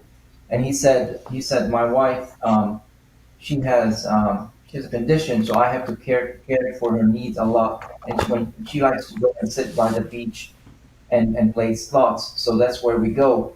And I've always lost at the craps tables, but he said we watched you train and help OBC do the underhand toss, and I started watching. I took everything we learned, you know, from him, and I started watching OBC's channel and his learning. And he's like, now I go and I have a chance to win. I don't know. I forgot his name, and I apologize. I don't know your name. Um, you know, but you know, just stuff like that makes it all worthwhile what we do. You know, and he was telling me, you know, he told me, he's like, anything you do in life, there are people gonna be hating. It doesn't matter what it is. He said, but you know, just keep going because you're doing a lot of people some good. Just having that, and then having that person that special needs, you know, it made my trip. It made my trip that There people you are go. actually watching us, and I met so many people that, you know, has come in and said, hey, thanks for everything. um, but knowing that one person learned something and able to better their game, knowing that there's a kid out there that enjoys, you know, just hearing about crafts and doing stuff like that.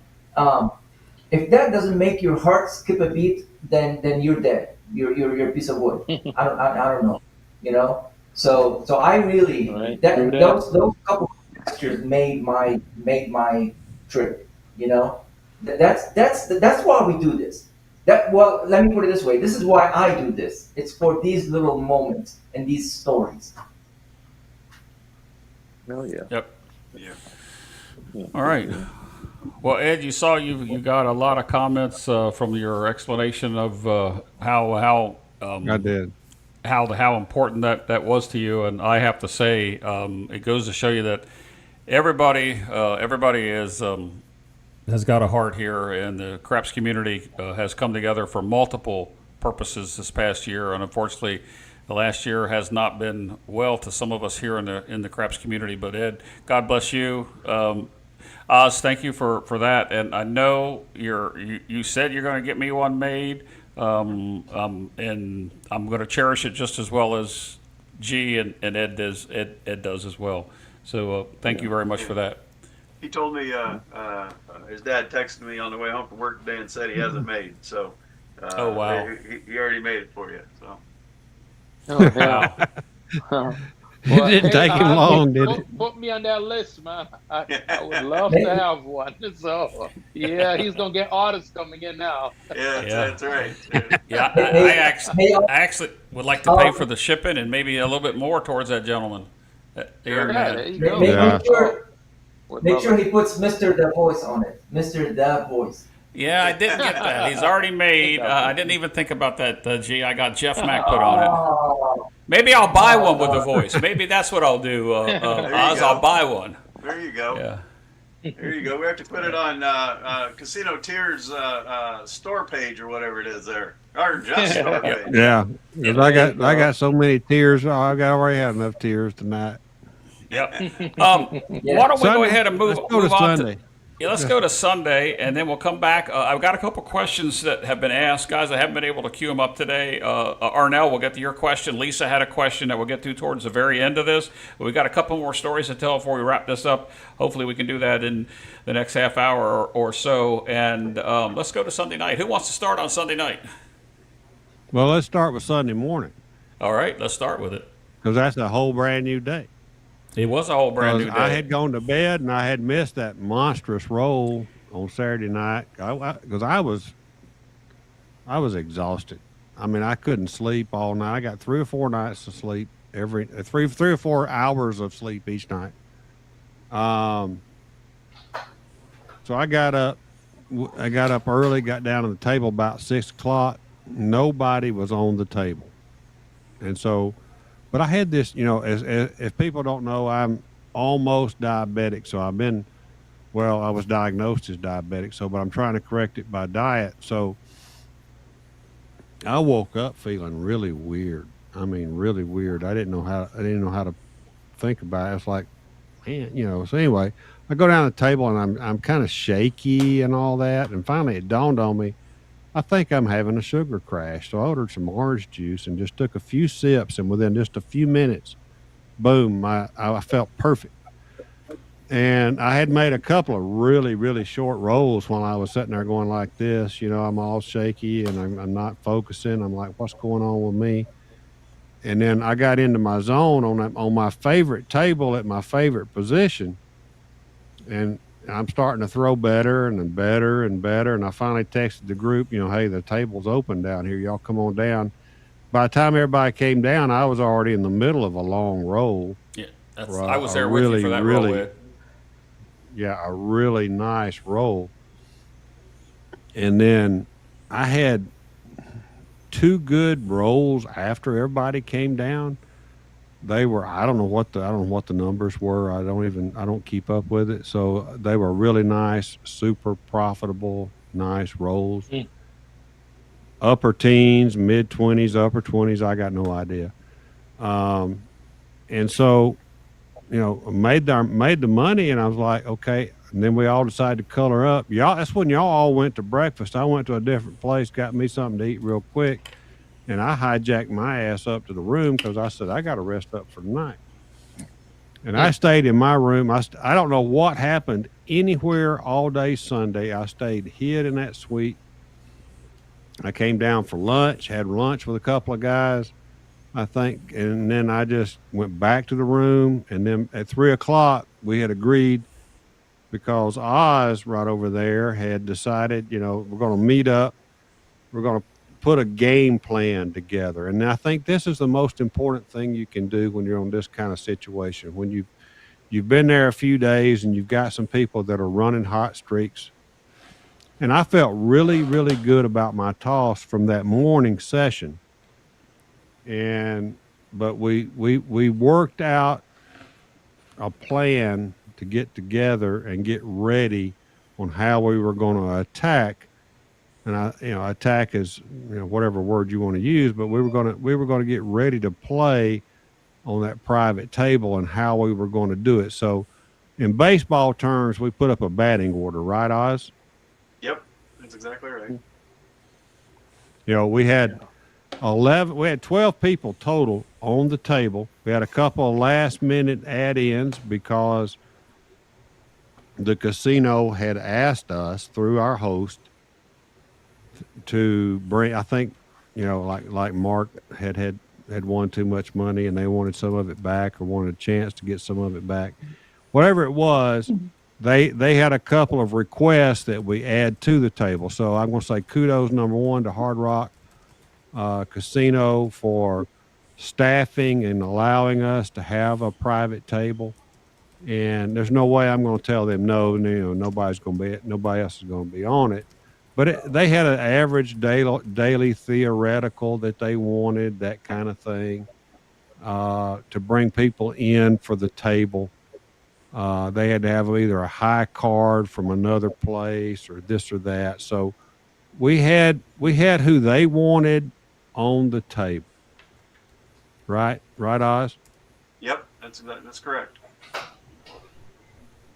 So, and I don't want anybody to have their feet. I've had a lot of people ask me, well, what can I do to get on the table next year? I said, well, number one, you need to get your average daily theoretical up, and you need to know how to play dice, and you need to know how to toss them. There's a lot of things involved, and ultimately it's going to be a decision because we've only got about 12 spots, and we have 50 people there, right? So not everybody's going to get on a private table.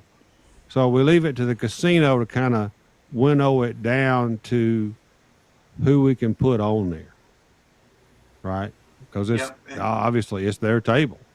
Well, you got anything to add to that, Oz? Yeah, and obviously some of their known players that frequent the Hard Rock and whatnot. They obviously would look at those first because there's a track record there. Some of the first timers that were there, we had basically I got to submit a roster, and the Hard Rock basically vets them, right? And then what they do is they go through. That's why a lot of people we had to provide comps from other places and stuff. So the Hard Rock could kind of follow up on it because, at Ed's point, they want everybody in there for a table like that. They want a minimum ADT of. I've heard two different things from them. One was 350, another one was 500. And that's just to make sure if they're going to bring in an entire crew and they're going to put a box person there, and then they're going to have basically we had the floor person was back there and didn't have any other games to look at but our craps table. So there's a lot of stuff there. There's a lot of stuff going on.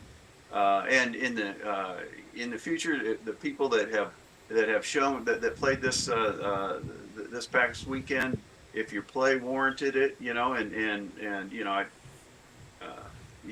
all we can do is just see what we can do to put it together. I can tell you that they don't. The biggest help for us to get a private table was obviously that the following that we were bringing in, right? And I say we, that Ed and the rest of the YouTubers were bringing in, because obviously they looked at it as a marketing ploy. So that's basically it.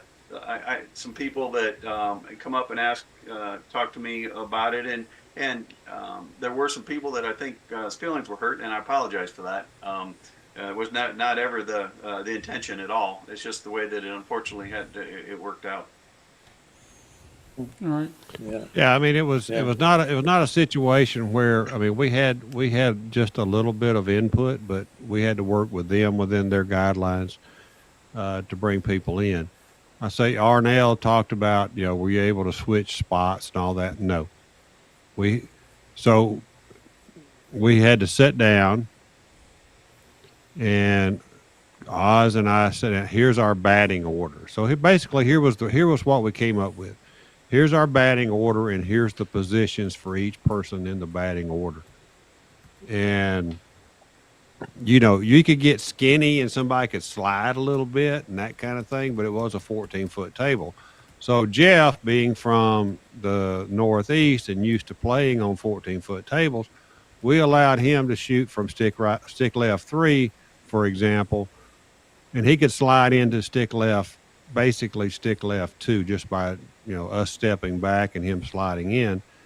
That would give him a normal, reasonable toss from what he's used to playing on. Same thing on stick right. We kind of did that the same way. But we had a specific order, and we had 3 rounds around the table. We had 7 designated shooters out of 12.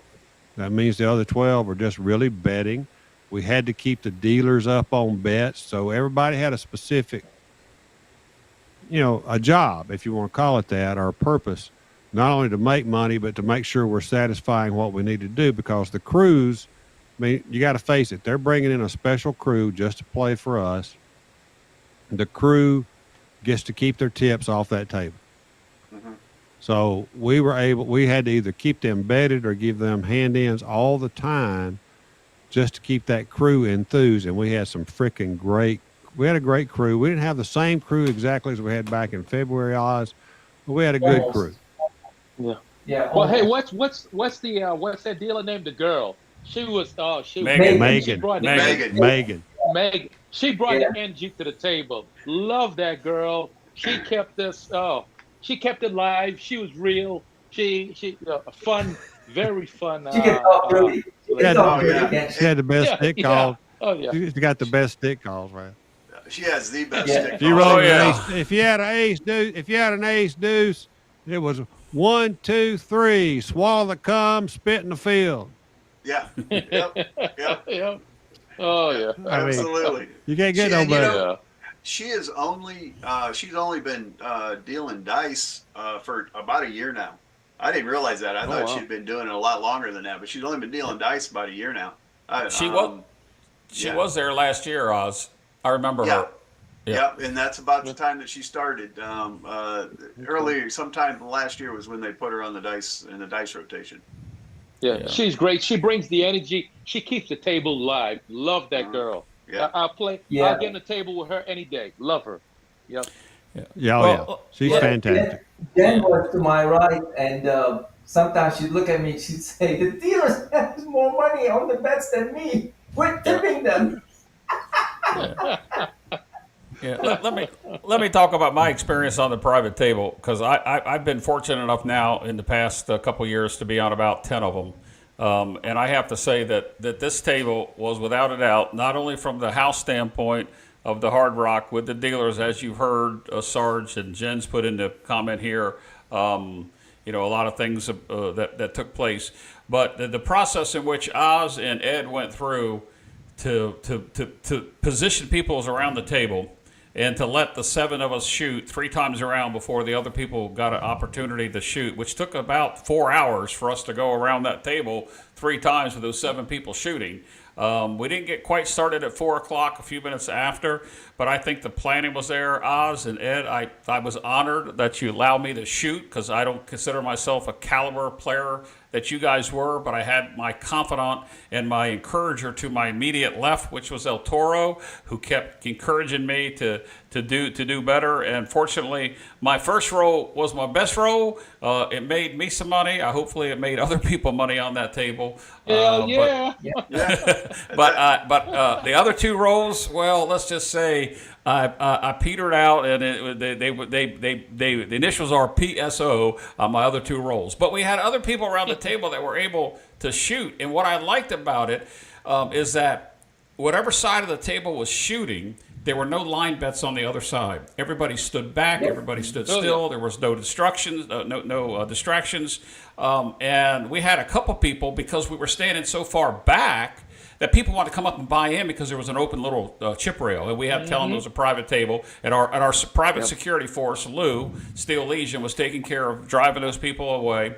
And we didn't have people coming up and tapping us on the shoulder like last year when Ed was in a big roll and the host came up and kind of ruined that role. But I think that the time that we went around. I was surprised to hear that not everybody colored to the positive on that table, and I don't understand why. That table brought me back from being down to being up more than what I was up on Friday night. And I know I was talking to Ryan before he went on his cruise. He and I were positive the same amount of money for the weekend. And I was able to go from no points from last year, because I hadn't been there until this time, to make double platinum in 3 days. So that shows, guys, when you're playing with the caliber of people that were playing, and I think I got most of my points on the private table. I think that that goes to show you that if you get your ADT up so you can play on the table, and I think Jen said hers was 600 and she was just barely enough to get on the table. And I know that Ornell had asked a question about how you decided who got where. But to Ed and Oz for putting the people in the positions where they could shoot and where they were comfortable from was well thought out, and I'm honored to have shot and made somebody some money. I know I lost on both of my rolls, but we had very few short rolls. We had several average rolls, but the incredible rolls that were in the teens and into the 20s was incredible. And G had me up to a $300 4 and 10. Hit the four times, so I collected $600 4 times, and I couldn't get out of my comfort zone to take that bet higher. And the whole time El Toro's nudging me, I think, trying to say, take that to 500 if you don't want to go to 600. Do something better with it. But I made money. What's that, El Toro? What was I at? I think it was either a purple chip or maybe even higher. I honestly don't remember. I don't know what you were at, but I know that and the hard ways, Ed. You didn't mention the hard ways. You guys were no, we haven't even had a chance to talk about hard ways. and between Ryan and Mark the Point, is Big Money Mike still here? I think he is. Yeah, he's here. The hard ways that were hit that I watched El Toro. He kept complaining that he was out. Then all of a sudden, $50 on a hard way. Every other hand was a hard way. I think he had $50 on almost each one of those, and it was incredible to watch them raking that money. Me, I'm a little slow at times. I did have up to $20 on all the hard ways, but I was too late. I was too late to that party, but I still had a wonderful time. And the point I'm trying to make here, 10 people around the table, or 12 people, 7 people shooting, and we didn't have to worry about late bets. We didn't have to worry about chips in the way. We didn't have to worry about improper payments. The way they paid us came around. Nobody was out of turn. It just made it, oh my God, just so much easier. It was without a doubt the best private table I played on. Well, Jeff, what I want to say about that is the fact that when I came down and got with Ed and Oz, they was putting together basically like a friggin' military plan, like we was attacking. We was writing our operation order as we went. And, it was like, okay, Sarge, you're going to be at stick right 2, and it's going to be you, Oz, and G, and Justice Jen. And everything was laid out with military precision. So kudos to you guys for putting that together. Well, and the thing to Jeff's point is it seemed like during almost every round around the table, there was at least 1 or 2 people that bailed somebody out, right? Like, my first toss might have been 6 or 7. It wasn't good at all. And just before Ed had probably 4 rolls, solid ass rolls. His first 4 times he touched the dice. Then he went to dinner. But and then there were other people like that. Heck, Jeff. He had the longest roll at the table. His first roll, he touched the dice, and I think it was 28 rolls. Yeah, 28, something like that. Yeah, I've got our. I'm gonna bring up our toss sheet here from the Justice Jen kept here in a minute, but she didn't get them all because she went to lunch too. So dinner too. Yeah. So that was part of the plan. Was we had the table from 4 to midnight. Now the table opened at 4, so it's a minimum of 30 minutes before we ever roll a dice. I mean, they had a stick change while we're still buying in. A lot of Yeah. us had wired money in to draw on a marker. Others were buying in with cash. So but even with markers, it takes a little bit of time. So there was 20 to 30 minutes of table time that we never even really played. We were just kind of standing around hee hawing. But Oz and I did put a lot of work together prior to the game, Yep. making sure that we had 7 shooters in line out of the 12. We had 2 designated bettors. The bootlegger and the judge were designated bettors. They were there to make sure, not only make money, but to make sure there was always some dealer bets going on, that kind of thing. Yep. Because everybody gets a little bit we get carried away with ourselves or what's going on the table. Their job. So you put a table together, Sarge, like you say, with a plan so that it's going to work for the benefit of us and the benefit Yep. of the dealers. And you don't ever know. So, I was fortunate enough that I had some really good rolls early that morning and then had stopped for the day. And so somebody decided I was going to lead off. And so we're going to lead off on stick left 1, 2, Better you than stick me. left 1, Better you than me. stick. Ed, your So leadoff was that's a lot. perfect, Ed. When you took and you swung that bat, that was it. Okay, Yeah. that was the perfect leadoff to get us started. Cause yeah, I think you came out Yeah. the Yeah. gate swinging, He was in the and teens, 18, 19 yeah, maybe, yeah, 17. yes, I had yes. eight. I And think it was either 17 or Jeff, 18 I rolls. did not speak the words. I did not speak the words. I kept my mouth shut. I did not say, let's get the PSO out of the way. I just, of course, Yeah. We Thursday had, night and Sunday morning, Sunday all day was blur because I was battling my cluster headache. I mean, I was like in a really, really bad situation. So I don't really know what happened, but I started getting better once we got on the table. But I was still kind of like low key.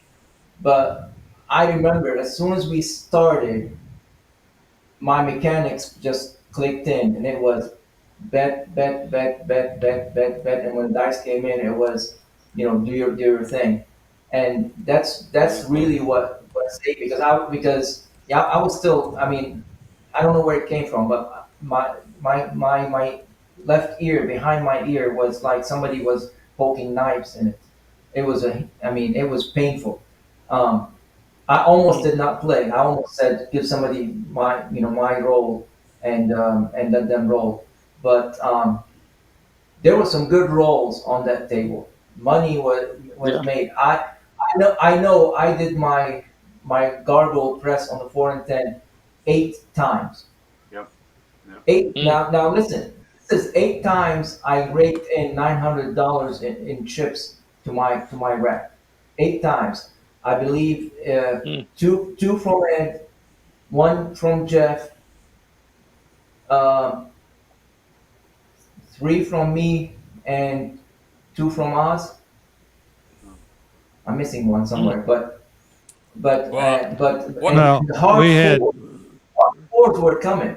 The hard fours were hitting. I I've remember never seen somewhere in the anything like middle. Hardways. I mean, we were sitting there one time when Gargoyle was tossing, and I've got a $250 four, and something else was the point, and he made the point. And I looked at Rock and I said, I'm fixing to Rock Arnold, who was next to me at stick left 2. I said, I'm fixing to hop the fours, and I hopped the fours for $15 each, $30. Come out, roll, hard 4. Hard four. Mm. So I mean, you just, everything just kind of lined up. But here's for me on that table. All right. So again, I had played on that table, on a private table in February. And in February, we had 4 shooters. First 4 shooters had 9 rolls combined. So it kind of sucked. And so I had that in my mind. It's like, we can't PSO off the bat. We got to get this shit rolling. But I was still a little bit tentative because of that experience. Mhm. So I think I ended up having a 15 or 16 roll first opening hand. But from that moment on, the rest of the night, I was never negative in my rack. Yeah. It took an hour and a half for me to get the dice back again. Exactly. I was never negative after the first roll. Oh, yeah. After that first roll, we were never, ever negative. And kudos to Jeff, who came in 2 rolls after me and hit a 28 roller. Then here comes El Toro with a nice roll. Here comes, Gargoyle. Here comes Sarge. Here comes Oz. At one point, Oz and I threw back-to-back 18 rollers. Yep. She can't make money off that stuff. But I got to tell you, I have never in my life seen so many hardways hit and so many hardway parlays back-to-back hit. And I'm not talking about $1 to $10. I'm talking about we had $5 quarters or and $10 to 25 or 50. You're playing quarters. I mean, we were having $100 hard. The dealer bets on the hardways were multiple red chips on the hardway dealer bets. Yeah, big time. Oh, yeah. Hey, There we Jeff, go. It was Jeff. insane. Hey, Jeff, let me say this here real quick, man. I just want to let you know I was threatened with bodily harm during your roll if I had if I had moved my chip, because listen, so here how You it goes, kept bouncing them off the chip. Yeah, I on the 10. wouldn't even let you press it. I wouldn't even On let the you 10. press it. Nobody, you, Justice, Jen, Gargoyle, all you guys were like, Sarge, do not touch that chip. You're not pressing it. That became your landing zone. The first time you hit it, all of us gasped like, oh no, he hit the chip. Then the second, third, fourth, fifth, shit. By the 10th time you hit it, it was like, okay, don't touch that chip. It's sacrilegious to move that chip. So, Jeff, that was your landing zone. You hit that chip. It was sitting on the 10. It was a $25 chip, and you hit it every time you shot during your roll. My God, that was ridiculous. The actual landing zone, Sarge, was about an inch in front of where your chip was. It was where I was trying to land the dice. And I kept going to my coach El Toro, and he said, "Don't worry about it. Keep doing everything you're doing. Just stay focused. Don't keep your eyes. Don't It worked. I was trying to book separate bets to, instead of letting him press it up. I said, here, I was going to do a separate bet with him instead of letting him press it up. Yeah. That's right. Yeah, I never touched it. Right. Never touched it. Oh yeah. Took one for the team. And I gotta say, I mean, things were good until they changed the dice on us, and I think that's something that we gotta find. We gotta find out if it's a private table, we need to either keep the dice we start off with, because they went from the big dice to the smaller dice, and I immediately noticed it when it came back. I had gone to And dinner at that was point. very sharp. It was very sharp, and this is felt layout, so the dice They were also will frosted. catch. They were frosted dice. Yeah, the dice will catch. Yeah, Jen. I like the frosted dice. They were the smaller dice. They did change it. But shit, we'd already thrown for 2 hours or more. Oh, it was So longer we than kind of that. wore those out. I got ready to go and colored up at 8:45, 8:50. By the time it took 3 or 4 of us to color up, it was after 9 o'clock, and they didn't bring the dice out till after that because G came to the restaurant at the cafe and was complaining about the dice being changed, and I didn't see him when I was there. Well, Ed, do you want to they show did the roll change count? them, Yeah, and Do it's what? okay. I mean, they're going to change them. I You mean, want to see the they're roll not there count? to hand You want out to see the money. roll count, Jeff? Yeah, hold on. Who was talking about the dice? Was that Oz or that El Toro? I think it was me. I was just saying, Okay. it didn't surprise me that they changed it out because we had been taking quite a bit of money off the table, and they're not there to pass out money, So Didn't they have 3 fills? Didn't they bring money 3 times?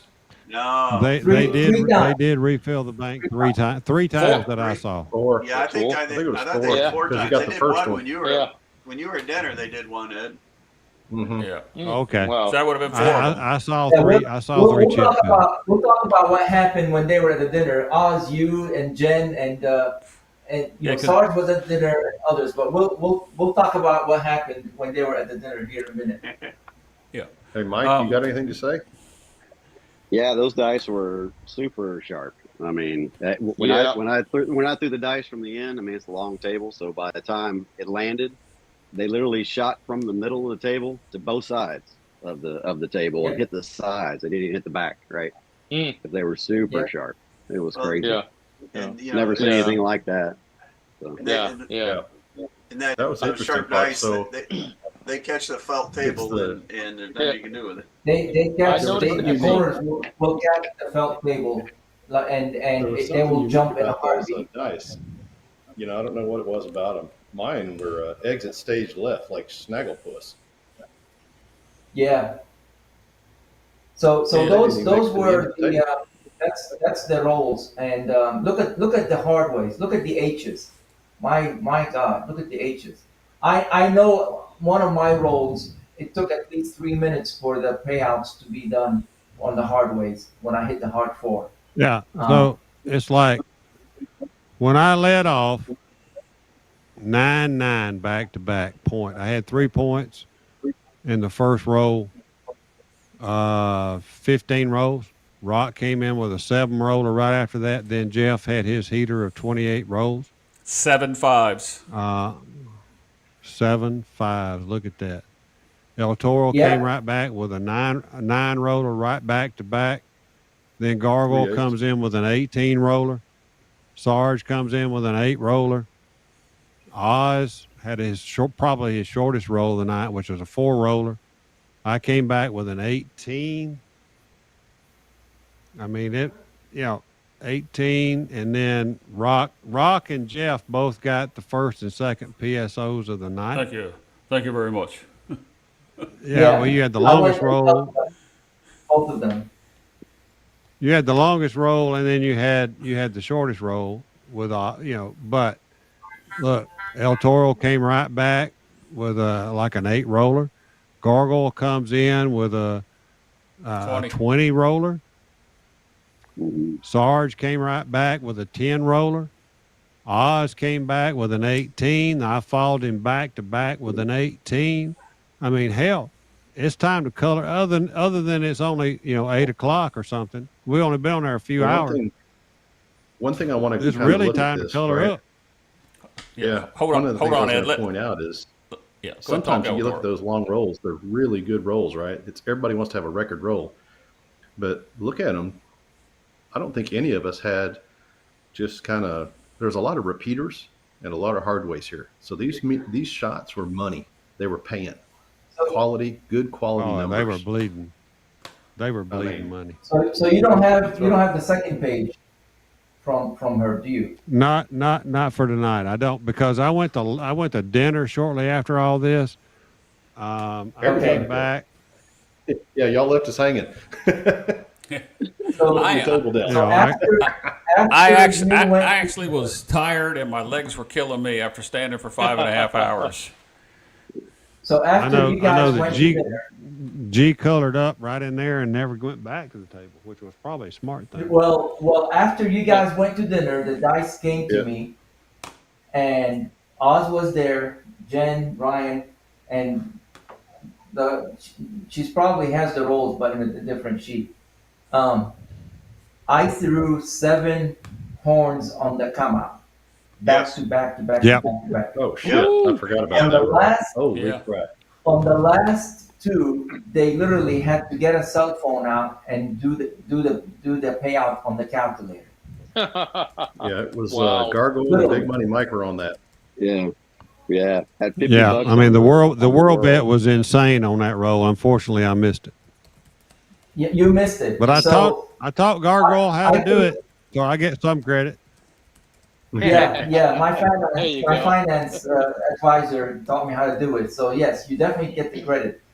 Before I even set the point, I took almost $1,600 off that table by Mm. pressing my bets. The last 2, they had to pretty much do it on a calculator. They had to say, "Who's got a cell phone? Let me get a calculator here." And it took forever for them to give me the payout. And then I'll get the dice and throw another horn. and here we go again. It'll take forever. I mean, it was insane. It was insane. Never done that. Probably never do it again. I don't know, but I've never had that. You know, It's a I may have beautiful thing when it happens, that though. one, It's a beautiful thing. you know, Yeah, it is. No, yeah. and Art was behind me, and Justice Jen was behind me. And Ryan kept on looking at me like, "How are you doing this?" And I'm like, "I don't know. I'm just picking up the dice and throwing them. It's not like I'm doing it on purpose." What's funny But, is Gargoyle said, "Could somebody come here and tell them what the payout's supposed to be? Because they don't know." Remember when you, because the dealers I are mean, struggling. The dealers were struggling. After We got like the we fifth got one up high. I mean, when you get up to those high numbers like that, I mean, it's crazy. Because Yeah. we I had had 175. I had $175 on the world bet, and $35 on Yeah.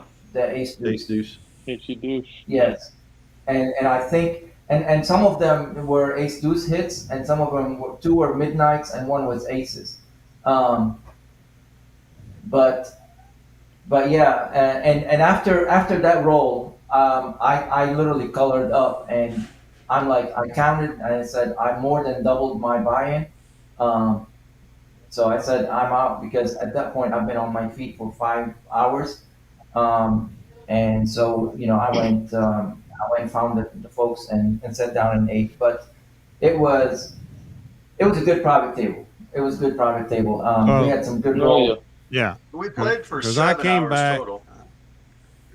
I What came was that, back El Toro? from dinner. No, that was No, Oz. I was gonna Oh, that was say Oz. we played for I think 7 hours total. I think we finally shut it down at 11. So at least the table was Yeah. moving for that long. All right, sorry, Ed. Go ahead. Yeah. You know, no. I mean, I came back from dinner because I mean, I ate as quick as I could and got to get by. I didn't want to leave that table, but I was starving, and we had this again. When you're working a table like this, we had our dinner shifts in rotation because we could not vacate the table. We had to keep the table moving all the time, so we had to kind of take dinner breaks and shifts, and I was famished. I had to go get something. I got the quickest thing I could get, got back on the table. So again, Justice Jen, she didn't keep the roll. She didn't get to track the rolls. And I have no idea what I threw, but I came back in at stick left one because I had left my rack. I just covered it up the rack and left it there at stick left one. And I hit so many 4s and 10s. It was crazy. Mm. Because Wow. Bud, my bootlegger, he took $1,000 into the rack off the 10. He took $1,000 into the rack off the 4. That's a lot of 4s and 10s, folks. I don't know exactly his betting progression. I think I know.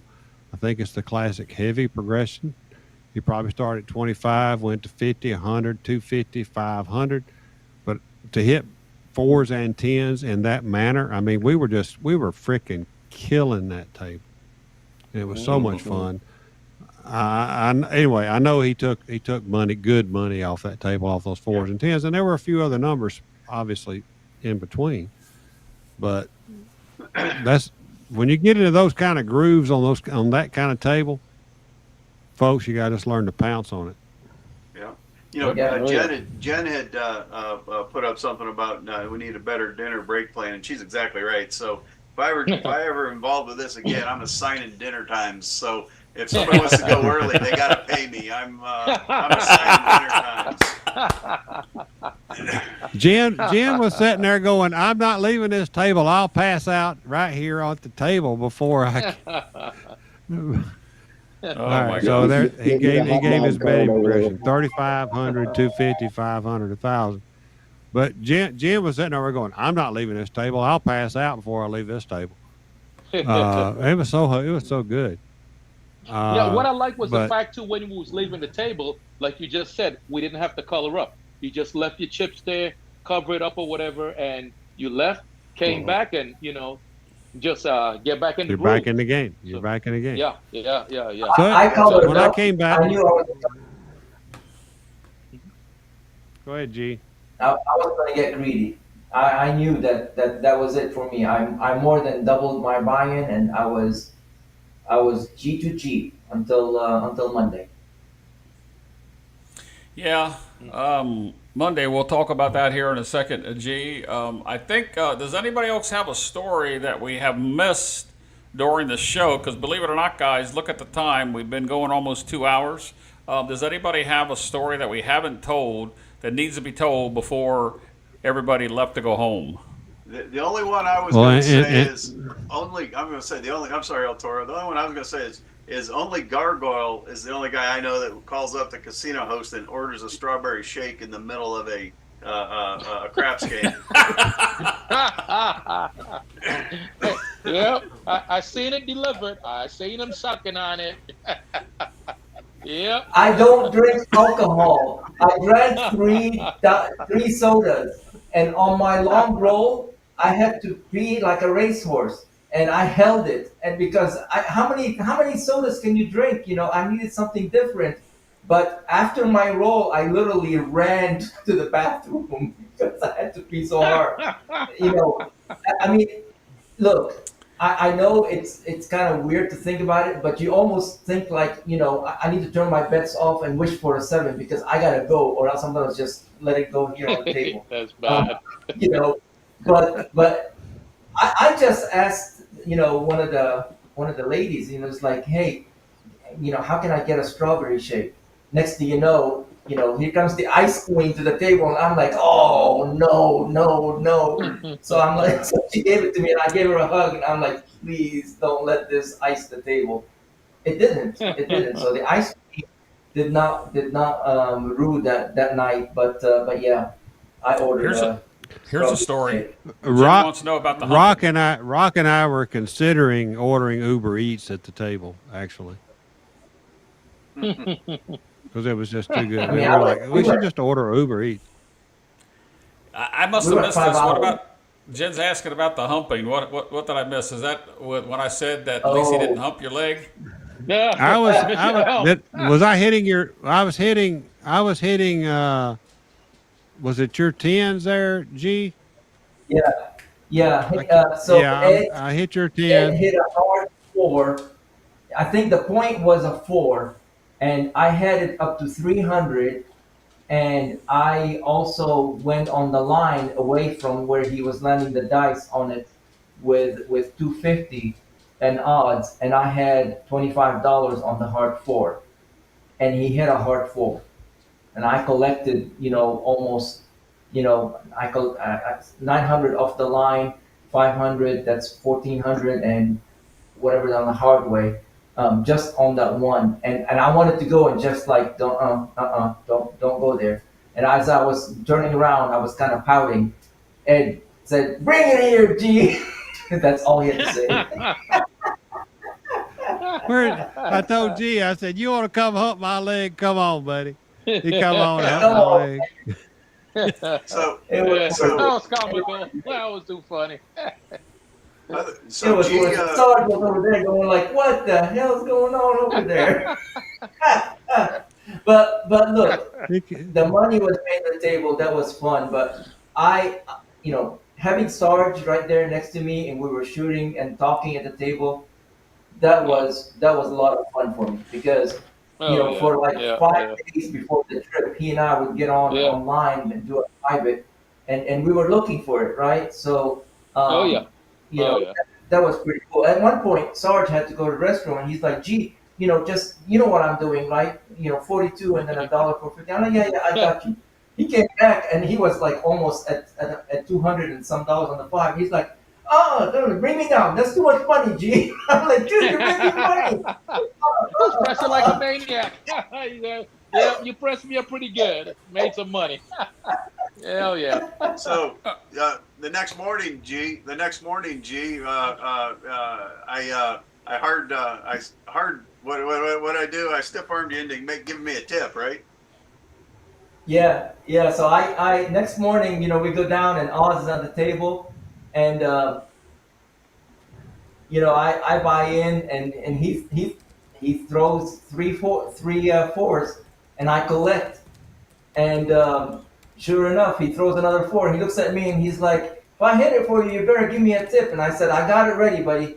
I got it ready." Sure enough, he hits it again. I mean, the gargle press, I must have collected, I don't know, 8 at the private table, 2 that morning, 2 on the at the bow, and 2 more someplace else. I think where we were at least 14 to 16 times.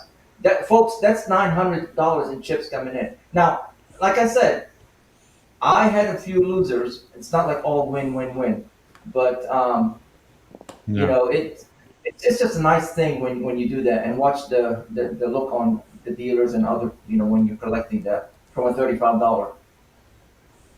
I, It was it it rubbed was off to on cap one it. point, Yeah, to sir. cap it off, it was an absolutely fantastic weekend. Monday morning, I actually got like more than 4 hours sleep Sunday night, and I left the table at around 11 or a little bit before. Um, got in the room, got finally got me some sleep, and I got down to the table, and these guys are already on the table, and they're already racking money, and I'm like, well, I just got here. I bought him a $500, and by the time I'm up about a 125 or something like that, I'm up 100 and a quarter. Hell, they're ready to call it, and I'm like, I just got here, but we called it. Where does G want to go? G wants to go to the high limit slots. So I followed G over, and Oz, you went as well, and G went to a certain slot, and I said, I'm gonna go to this other slot. First freaking roll I hit. What is that called? The Top dollar. top dollar. Top Yep. dollar, Yep. top dollar. Top dollars. I hit the top dollar and won more money, and just put it in my pocket. Ended up cashing out. We kind of all left soon. Well, I had to get home. I wanted to get home. It Oz was hit about the 9 o'clock. Yeah, I did too. Yeah, I Oz hit never it on the play pinball. slots. Yeah, I never play slots, and I put $100 in pinball and hit it, and walked away with $350, and I felt like I was on top of the So world. so we gotta talk about the IP, right? We gotta talk because we're talking the slots. So when we No, get we into don't the want to talk IP, about the IP. yeah, let's talk about the IP. Come on. So the judge was there, and we had that loss at the table, and I'm like, you know what? I'm not leaving here without getting my money back. So I said, we're going to the high limit room. So I find the machine, and sure enough, it hits. And then I tell Oz, Judge, and Ed, I said, every one of you put $100 in, and go ahead and run it at the lower limit. And you guys were up, but then you got. Did you cash out or did you run the whole thing? No, you were We run it up, all the and way then to you said zero. you We run the run it whole to thing. zero. Yeah, you ran it down to zero. But we were up, And but we weren't gargoyle up. That was the problem. We were up, just That not was that gargoyle was up. the problem. We weren't gargoyle up. We were only up like $45 a piece or something. um, but So no, this yeah. no, it was. But that sayonara, we always, remember we did that with heavy, Ed. Remember Oh yeah. Yeah. when we Yeah. were in We all February. threw That's money in. the goodbye. We're going bet. Um, but I ended up having to come back because Oz was still on the table that Monday, and but I didn't have money because we went to the bank and put all the money in. I only had like $200, um, so I couldn't buy in at the table. So I figured, I'll just go ahead and play some slots. So I went and played the lower denomination and just kept on hitting a bonus and a bonus and a bonus, just small bonuses. And from $200, I got it up to $2,000. So I went back to the table and Oz was gone. I'm like, no, I'm not buying it. I'm just taking the $2,000 with me. Oz was already on the way to the airport. But So yeah, it was that time to was that go. was And Yeah. I had a very uneventful drive home. I left, I don't know, 9:30, 10 o'clock in the morning. Yeah. Rub it in. Rub But it in. Rub you it in. all had. I mean, I was home before you all got on a freaking plane. In fact, I was probably sleeping before some of you got on a plane. Yeah. El No, Toro not got a before freaking me. ticket. Yeah. Yeah. El Toro, you met one of Mississippi's finest in the blue suit. Absolutely. Absolutely. We left early. How'd that Yeah, we go? left early Yeah. Monday. It was interesting. We left early Monday, and Mike says, hey, I got to do some work, blah blah blah, and I drive pretty quick, so I'm flying and I turn my radar No. detector down. I turned my radar detector down, and sure as shit, I passed him doing around 80 something, 89, maybe no close to 90, as if he was just an ordinary car. Yeah, pull over. And Oh yeah, he boy. just kind of walks Blue up. light And I already special. knew I already knew he had me beat, right? So I'm sitting there, and he's looking at me, and he's like, "You're running radar, huh?" I was like, "Not really. If I was, I would have gotten it." So, and here I am. I sent the text. And Mike did. And, here we are. We got a buttload of cash. I got a paper Texas driver's license because I hadn't got my new one in yet. Firearm in the car, and of course, it was just I was just sitting there going, "Oh Lord, this is going to be the worst. This is going to be the worst." Anyway, about I don't know, half an hour later, I get my damn ticket, and off we went, and I just did without even realizing it, punched it right in front of the guy and took off back on the highway. I swear to God, another cop pulled up right by me, and I thought, "Oh my God, this is gonna be two in one." Oh no. In less than 10 minutes of each other. And after that, though, we kind of avoided the storm that everybody had, and decided to make a pit stop because we were hungry as hell. Pit stop at Harris, or mine was it Harris? Horseshoe. Pit stop in Bossier. And, Yeah, you had pretty to good make money to pay for tickets. Yeah, that was actually that's one of the first $5 tables I've ever seen. Oh yeah, no shit. Yeah. No Okay. shit. Yeah. I hadn't seen one of those in forever. Oh, yeah. I headed out that morning at Monday morning at 5:30. So I seen the storm after I got home, and I seen the weather report. I was like, oh shit, some folks are gonna get stuck down there in Biloxi because I was out in the first flight that morning at 5:30. I was out of there, so I had absolutely no issues. Got into Dallas, got my connect to down here to Killeen, and made it back home. I was back home and in bed by 9:30 that morning. So there you go. Rub it in. Yeah. Yeah. Well, I love you, Sarge. I'm going to go ahead. I love you, but you're starting to piss me off. I'm going to go ahead in the essence of time here and to give my Reader's Digest condensed version. G was my my chauffeur for most of the weekend. I rode a little bit with Lou a couple times throughout the Saturday, and I thank you, Lou, for that. But I said to G, I said my flight leaves at 4:30. I'd like to get to the airport around 2:30. We dropped the rental car off at 2. Walk right in, right up the gate, in through TSA, no problem. And then all of a sudden, we start looking at the weather, and I told G to look out the window, and it was as dark as could be. We brought up the radar over top of the airport. This front was moving through. I watched on FlightAware, tracking my plane that was inbound. It circled for an hour before it was diverted to New Orleans for fuel. That storm stayed over top of Biloxi Gulfport for probably about an hour and a half. Just sat there spinning, dropping rain like you would not believe, thunder and lightning. Ryan from Mark the Point, he actually wound up canceling his flight that got delayed because of weather and other reasons. And he actually stayed an extra night and flew out the next morning. But G and I were stuck at the airport. G, I'll let you tell your story about your thing. So my plane finally makes it in to Gulfport at about 5:45 when we were supposed to leave at 4:18. They said they're gonna drop and go because they're full on fuel and we'll be ready to go. Well, they start loading the first class people and the handicapped people. All of a sudden, they come off the plane. And for about a half hour, we didn't know what was going on. They finally come and tell us that there's a mechanical problem with the plane, but maintenance is on the airport grounds. They're going to fix it. At 9 o'clock, 8:50, we're now boarded on the plane. We've pushed back from the gate. We're sitting there.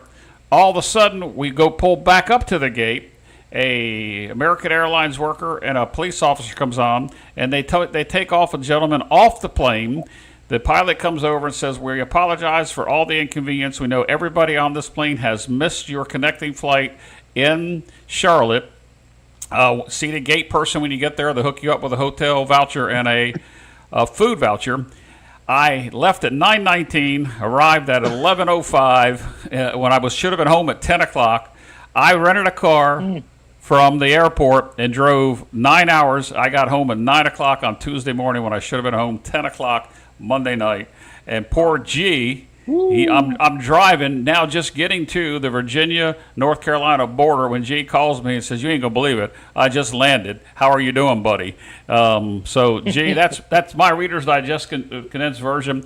The trip was great. Outside of that, G, you can tell them your version of your airplane problems. Yeah. So I mean, both. I think Ryan was supposed to be on the same flight that I was supposed to be on.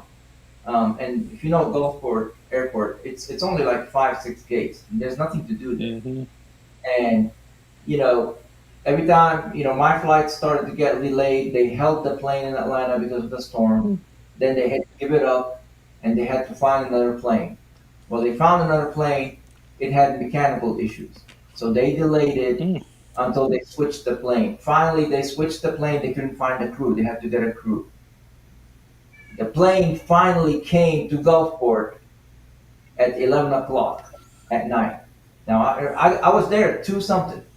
So from 2 something to 11, we were at the airport where there was one bar, which I don't drink, one Sonic, I think, that has both hot dogs and coffee, and a concession stand. I think I counted every tile in the hallway, and then I went back and named every single one of them during there.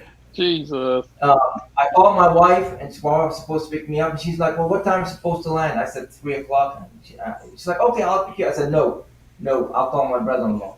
I said, I know you, nothing against you, but I don't want you to total my car.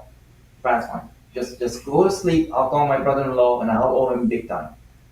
Picked me up at 3, and I called Jeff because I knew he was driving just to make sure he's okay. And I didn't get home till about 3:30, 4 o'clock. Was like a zombie. I couldn't go to sleep, and I had a full day to be on video and do presentation the next day. So I was like a zombie. I still don't remember how I did the presentations, and didn't crash till like Tuesday. But yeah, I flying out of Gulfport, especially on Delta, they have those flights that they're about to the planes that they're about to kind of put out to passengers, and there's only like 10 of them left in the whole fleet. So when one breaks down, they pretty much retire the whole plane and take the parts and give it to all the other ones to keep them flying. Next time, I'm either going to drive or fly to New Orleans because New Orleans has more scheduled flights. But I saw the guy. I mean, every time Jeff gets delayed, I go back to his gate, which, I mean, we're talking about like literally 10 steps and I'm at his gate, right? And I try to, spend time with him and stuff like that. But when he texted me, he says, "Guess what? We're coming back. They're taking somebody off." I was there and I saw them, and it wasn't a pretty sight. Well, yeah, it was. The trip was great until that last little part, but Yeah. I can tell you this, G, that when Ed sets the date for number 3, and I know he hasn't announced it yet, I'm going to take the same flights, do the same thing. You're just not going to be my chauffeur because you were bad luck. I was Get bad get luck. get a rental there, Jeff. I had a rental. He made me cancel it. Oh my! All right, guys, we're well past the 2-hour mark. Let's go around and Ed, we'll start with you, and then we'll end up with you as well. Any as we go into the final thoughts, we'll hit the guys on the Zoom call too. Any final thoughts? It was all amazing. I mean, yeah, we had short rolls, but man, I don't recall a trip where there were so many long hands with hard ways included. I mean, there was some serious parlay hard way action going on, and God, I wished I had been there when Ryan from Mark the Point threw 15 nines. I'd have made 60 grand off that roll. Yeah. Yeah. All right, I've said my piece. I'm sitting on this side producing. I'll have probably the last word going out. Let's go to G and then El Toro, and then we'll get our 3 people on the Zoom call too on the screen there. G, you have any final thoughts without giving away too much of the? Never mind, I won't talk about it. No, I mean, it was a good trip. I was up on both sides from the slots and the craps. Met a lot of good people face to face. And yeah, I just have to. I'll probably don't want to chauffeur anybody next time except me. I may drive down there for 6.5 hours. That way, I know I'll get home at a certain time. It may be late, but All right, El Toro, any final thoughts from you? I think He's we might have asleep lost him. now. No, it looks like I've lost the call, and he's trying to reinitiate the call. He may, he's trying. I can see him on the screen here. Let's go to Sarge. Sarge, it was great seeing you again Hey. for the 2nd year in a row in June. Oh yeah. Hey guys, it was epic. It was epic. Got to meet old friends, got to make new friends, and definitely looking forward to doing it again. Ed, Oz, you guys did an excellent job in putting together this whole thing. G, great stuff, brother. Hey, love hanging with all you guys, man. Looking forward to doing it again. All right. It looks like El Toro is trying to get connected again. I don't know if that he is or not. Oz, the ambassador here. I know it's Ed's meetup, but what you did to set up. If it wasn't for you on that private table, I would have come home a loser. Instead, I came up positive to enough that adds to my gambling fund, so that I'm going to be able to support the 10-time week coming up in Atlantic City at the end of August. Oz, any final words from you? No, just I can't tell you how much I appreciate what all of you guys do, all the YouTubers, especially Jeff, Ed, Gargoyle. I know how much time it takes to put stuff like this together for our enjoyment and entertainment. I truly do appreciate that. And I appreciate the opportunity there at this Brownwater Bash, just simply because, as the opportunity to reconnect with some old friends and to make a bunch of new friends that I look forward to seeing again. So I appreciate all that. Amen. All right. So, Ed, the question that's not been asked yet, or at least I haven't seen it on the screen, is will there be a number 3? I have no freaking idea. That's what you said last year. He's consistent. All right. Well, I said we would take. Ask me in February. We'll figure it out by then. Yeah, well, I'm sure we will. I asked, or I said earlier in the show that we were going to have some questions, guys. We're actually really kind of out of time. I think we hit most of them. The question that if you had a couple of questions we haven't answered, go ahead and throw them up there. I don't care. I can't go back that far. Lisa had a question. I don't know if she's still here. She wanted to know, did they open enough tables for us? The point wasn't that they opened enough tables, is that we knew when the tables were opening. Ed and Oz had the schedule, and we knew where to jump on.